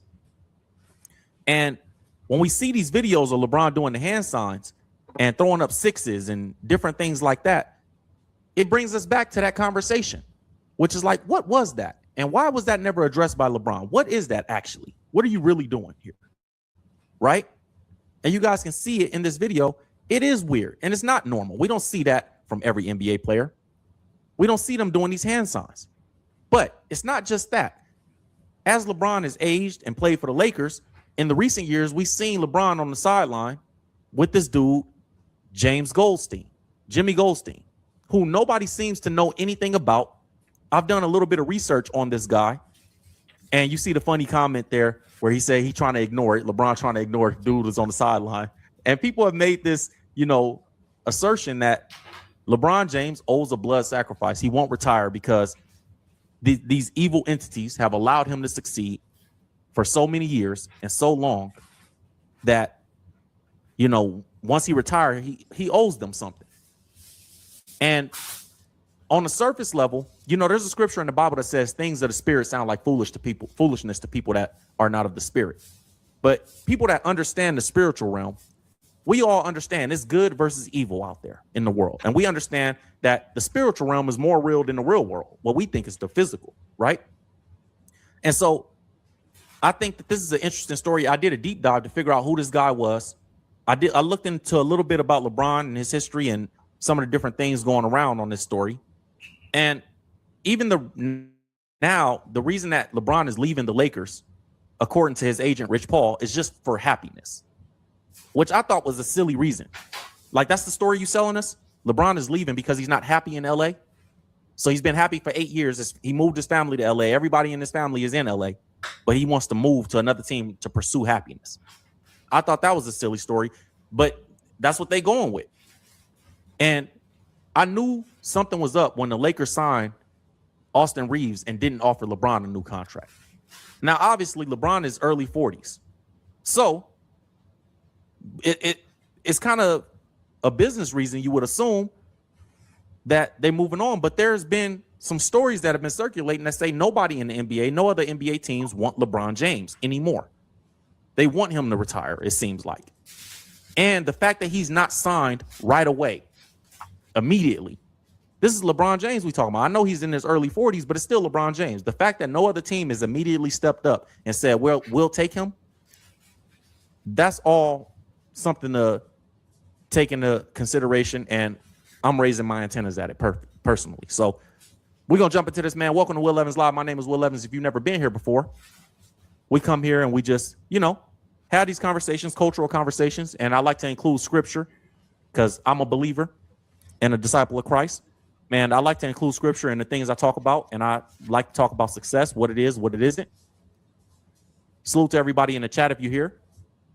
And It's subscriber only chat. If you're not a subscriber, you can't be in the comment section. Let's get started with this content. We always pray and then we jump into our content, man. Let's say a prayer and then we're going to get into what we're doing today, man. Heavenly Father, thank you for this opportunity and another day, Lord. I ask that you let something that I say be good for the building up of the people that are watching. I ask that it not just be entertainment, but let it be informative and educational to the person that's watching. I ask that you bless them, bless their loved ones, bless their families, and cover them, Lord, as we go through difficult times in this world. But we know that you have already overcome the world. In Jesus' name, amen. Okay, man. So I want to jump into this, and I'm going to present information, and I just want to see what you guys think about this. So we've seen LeBron James doing weird hand signals all his career. Obviously, those things have always drawn attention. Like, what is LeBron James doing, throwing up sixes and diamonds and all this different stuff? And we've even seen LeBron James get shouted out by people like Diddy and Jay-Z, right? Now, there is a society, a secret society that has been alleged, an alleged secret society that people believe LeBron is a part of called the Boule Society. Now, the Boule Society has this symbol, and I'll put it full screen so you guys can see it, that it looks like a lion with wings with a human's head. And LeBron James seemingly has the same tattoo on his chest. So that in itself makes people feel like, wait a minute, LeBron got that, what we call in California, an eye buster. That's an eye buster tattooed in the middle of his chest, right? So maybe he's a part of that Boule Society. Now, I did a little research into what is the Boule Society, because we've heard in the past Jeffrey Epstein speak about their secret society, the secret society he was a part of, which was called the Trilateral Commission. And this is what he had to say. So we know these secret societies are real. He formed something called the Trilateral Commission. The Trilateral Commission is some spooky stuff. People said it was some of the people that, the Illuminati, there's some mystery about it, people that ran the world. It was politicians, but David said most countries, the politicians get elected for 4 years or 8 years, separate from the royal families in England or in the Middle East. Someone's there for 4 years and then they're not there anymore. The most important people to have stability and consistency would be businessmen. So he formed this Trilateral Commission of businessmen and politicians from 3 major continents. So it was the North Americans, the Europeans, and the Asians. So he said to me, would you like to be on the Trilateral Commission? No, I was 30 years old, 32 years old. I said, great. And he said, well, you have to fill out this application so they have your bio. And I looked at the list of people, and it was Bill Clinton, former president of the United States, Paul Volcker, every great leader in America, the Asians, the Japanese, and with a very long description of their history. And they asked me to fill in what I would like to have written. And I wrote Jeffrey Epstein, comma, just a good kid, which I thought was funny. Nobody else did. So you guys can see there that Epstein was talking about this Trilateral Commission, and he said that these world leaders got together and said that it's important for us to have stability and control over society because politicians get voted in and out so frequently that the best people to have as a group connected with each other is businessmen, you know, celebrities, entertainers, politicians, world leaders, whatever they are, right? And they all came together and said, we're going to have this group that controls things past what politicians can control things. Now, that's what people believe the Boule Society is for Black people, right? You heard how Epstein said that they got all different ethnicities, the Asians, the like everything, right? Europeans, everything. You notice he did not say they have any Africans. But Hampton, this is your Kang, right? Mm-hmm. Mm-hmm. So people believe that the Boule Society is that for Black people. When I did a little research on the Boule Society, an article which was talking about Diddy actually being a part of the Boule Society, Sean Diddy Combs, but they broke down what it was. So it said, understanding the Boule Society. The Boule Society, formerly known as the Sigma Phi Phi fraternity, was founded in 1904 as an exclusive organization for African American professionals. It aimed to promote social networking and support among its members who were often influential in their respective fields. While the Boule Society focuses on uplifting the Black community, conspiracy theory suggests that it serves as a secret society with ties to the Illuminati, a term commonly associated with various theories regarding global control and manipulation. So it's essentially the same thing. It's been accused of being the same thing that Epstein talked about with the Trilateral Commission. The Trilateral Commission has a website as well. If you go look at that, you can go look that up. We'll do that on another video. I've done that in the past. But these things are available for the public to go figure out. They're not really hiding like that. They hide what they do, but they don't hide that they exist. Now, Hampton, I'm going to tell you something. That is a very true statement, because I remember, I'm going to say this was about 10 years ago. I got a text message. You know what the text message said? What? You want to join the Illuminati? Random number. Want to join the Illuminati? Apply here. Mm-hmm. And I was like, what? I said, wow. Let's leave it at that. Obviously, I said no. Like that, right? Now, this Boule Society thing, the secret society, that is the accusations, it kind of come from guys like Jay-Z, Diddy, LeBron, which we know all those guys to be acquainted with each other. And Jay had lyrics in a song called Legacy. And you guys can see the lyrics right here on the screen, where he says, Jay-Z says, a nice piece fund ideas from people who look like we gonna start a society within society that's major, just like the Negro Leagues, which we know the Negro Leagues was the baseball's, black, the black league for American baseball at the time, right? There was a time America wouldn't let us ball. Those times are now back. It's just now called Afrotech. So those are Jay-Z lyrics, right? Now, another song that Jay-Z did with lyrics where he referenced LeBron James specifically, he said, nobody touched the Billy until Hove did. How many billionaires can come from Hove crib? I count 3, me, Ye, and Ree. Bron's a rock boy, so 4 technically. So he's taking credit for LeBron James being the billionaire as well in some form or fashion, right? So when you see LeBron James doing these hand signals and these different weird looking rituals, it makes people go, what's going on with LeBron? Is he a part of this in any way? And why have we seen these different things from LeBron without nobody answering it? You see him throwing up the Jay-Z diamond, the 666 thing, right?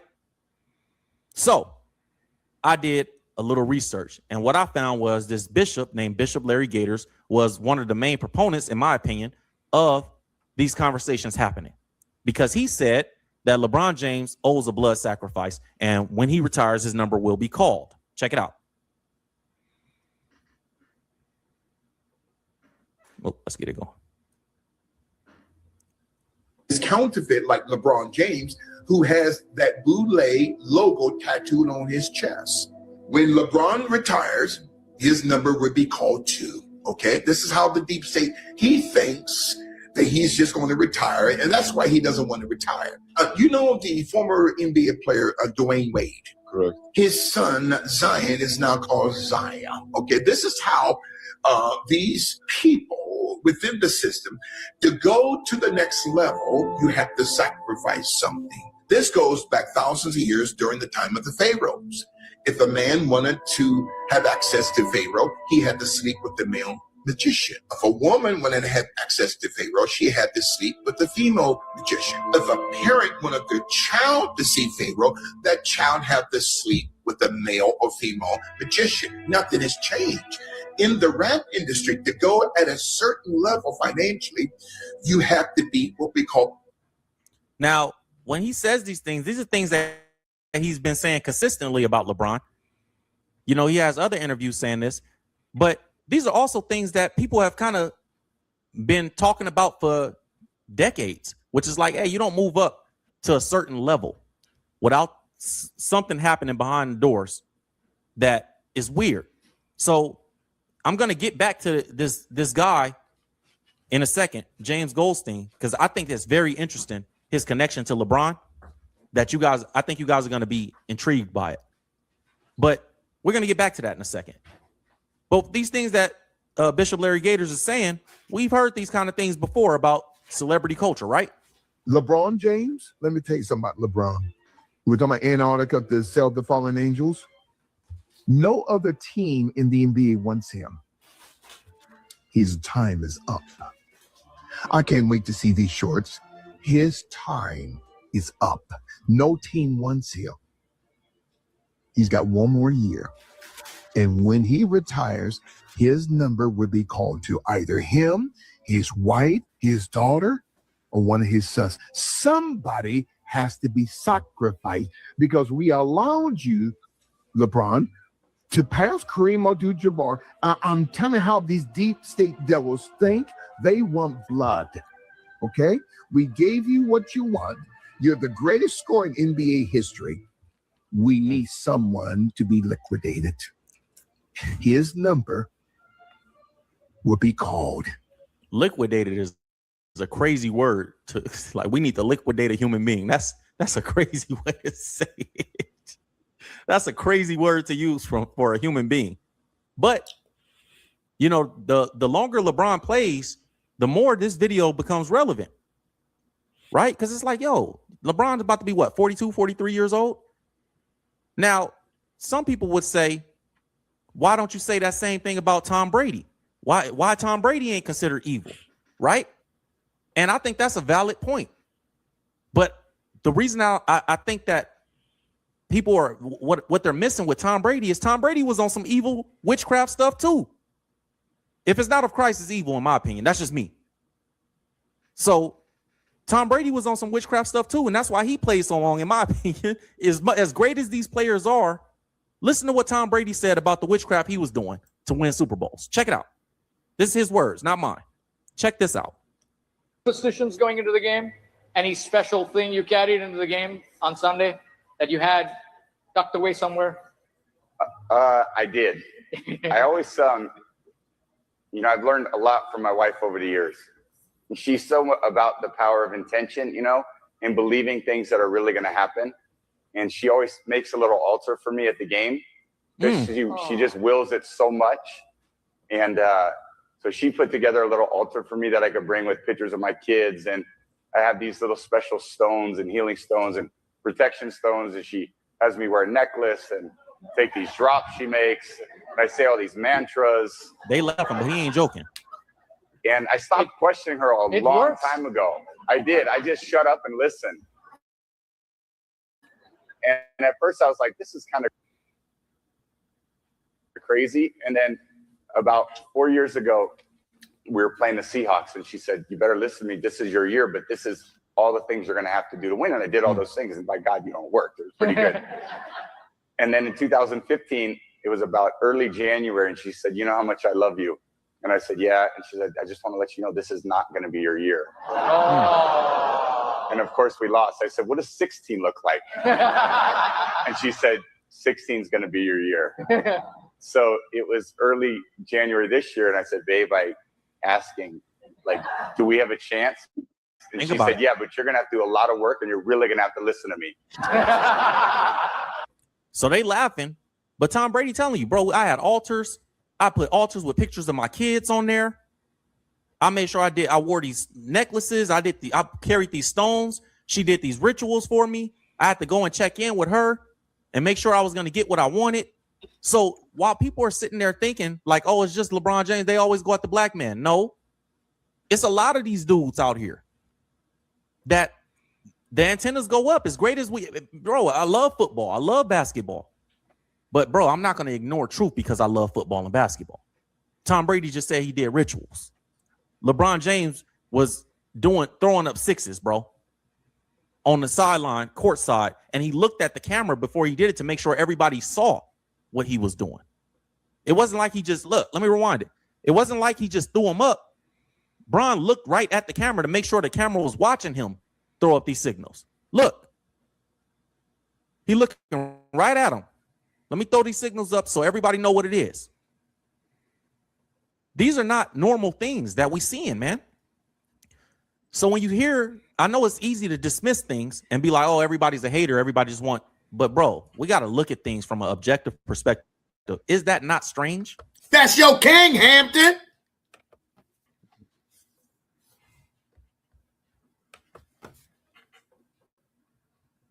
Now you want to act like you're sleepy. I mean, one, I am sleepy. But two, I am dismissing it because I'm just saying this. You're saying he's throwing up sixes. I'm really trying to see and figure out where's the third six. What do you mean? Or was he throwing up 3 6s? Or was it just like because he threw up 6? You don't know. Wait a minute, hold on. I'm being serious. You don't know the hand gesture? So I'm saying that just means 3 6s. Is that what that's saying? You know the signal that says that makes it seem like it's okay, like this. 6 6 6. That's what that counts for. You can look that up. Forgive me, Heavenly Father. I'm just showing an example. I'm not on no circumstances, and I'm being serious with that. That's what that hand gesture stands for. All right. That's your king, though, boy. You should be ashamed. I'm not saying like necessarily for my generation or anything like that, but I know some people just like they just see it as just a singular 6. So I'm saying like. No. I knew about that. You're saying he's purposely putting up 3 6s. That's what you're saying. I tell you what. When you go, because there have been several videos of this, of several celebrities through decades. I'm talking about all the way back to black and white TV, who throw up the same sign. It's not a coincidence. That's a hand signal. You really didn't know that. Yeah, that's a hand gesture. That's a hand sign. I've known this for the last 15, 16 years. Yeah, no, I did not know that. Yeah, that hand signal for each sign, the 3 with the circle stands for that. And if you actually look, there are pictures from this that go way back,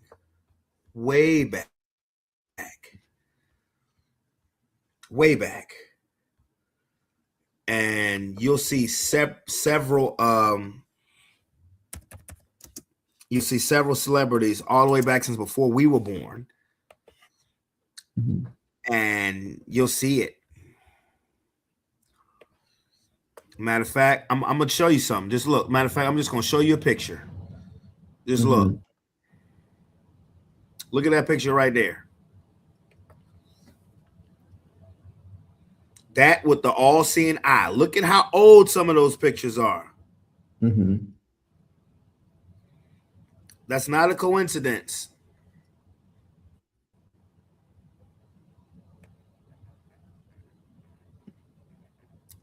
That's not a coinky dinky. Yeah, man. Yeah, man. Why all of that's not all these people have something in common. No.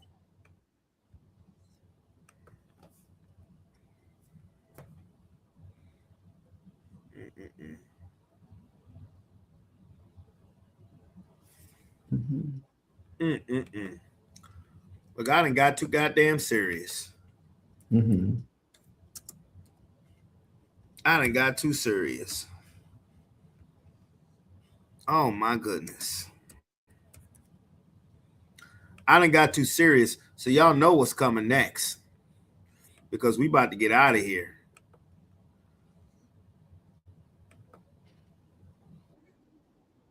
Y'all know what's coming next. Okay, no disrespect, but it's coming from a boy who willingly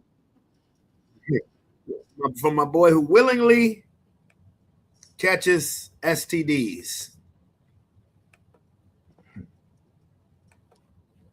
Be a superstar, wish to have a fancy car, wish to have $1 million bucks. Let's go. Well, I wish I know being in love. So with me, pretty baby. I make one wish and I wish it all on you. Making love to the break of dawn, me and you to the baby's born, till my baby's born. You know the sad part about that is you see how all them singers are on there who are trying to act like they vibing with it. I couldn't do that. I'd have been sitting like, bro, you have to. You have to. Fuck I do. Fuck I do. Anyway. You have to. I'm gonna call that a wrap, y'all. We've been on here. Yep, till the baby's born, till the baby's born, till the baby's born. We got a football game tomorrow. Well, actually today, and we have been on here for 4 freaking hours. 4 freaking hours. But yeah, hey, Lord Hampton, like I said, when you talk about something that's king, no, Jesus is king, not him. No, nah. But anyway. Look, Hampton sitting here ready to fall asleep. It's technically 4 hours right now. It's your boy, Brandon Bravon Towns. We out this peace. We love you. We will see you on Monday. And we're going to kick some ass today playing football. Yeah!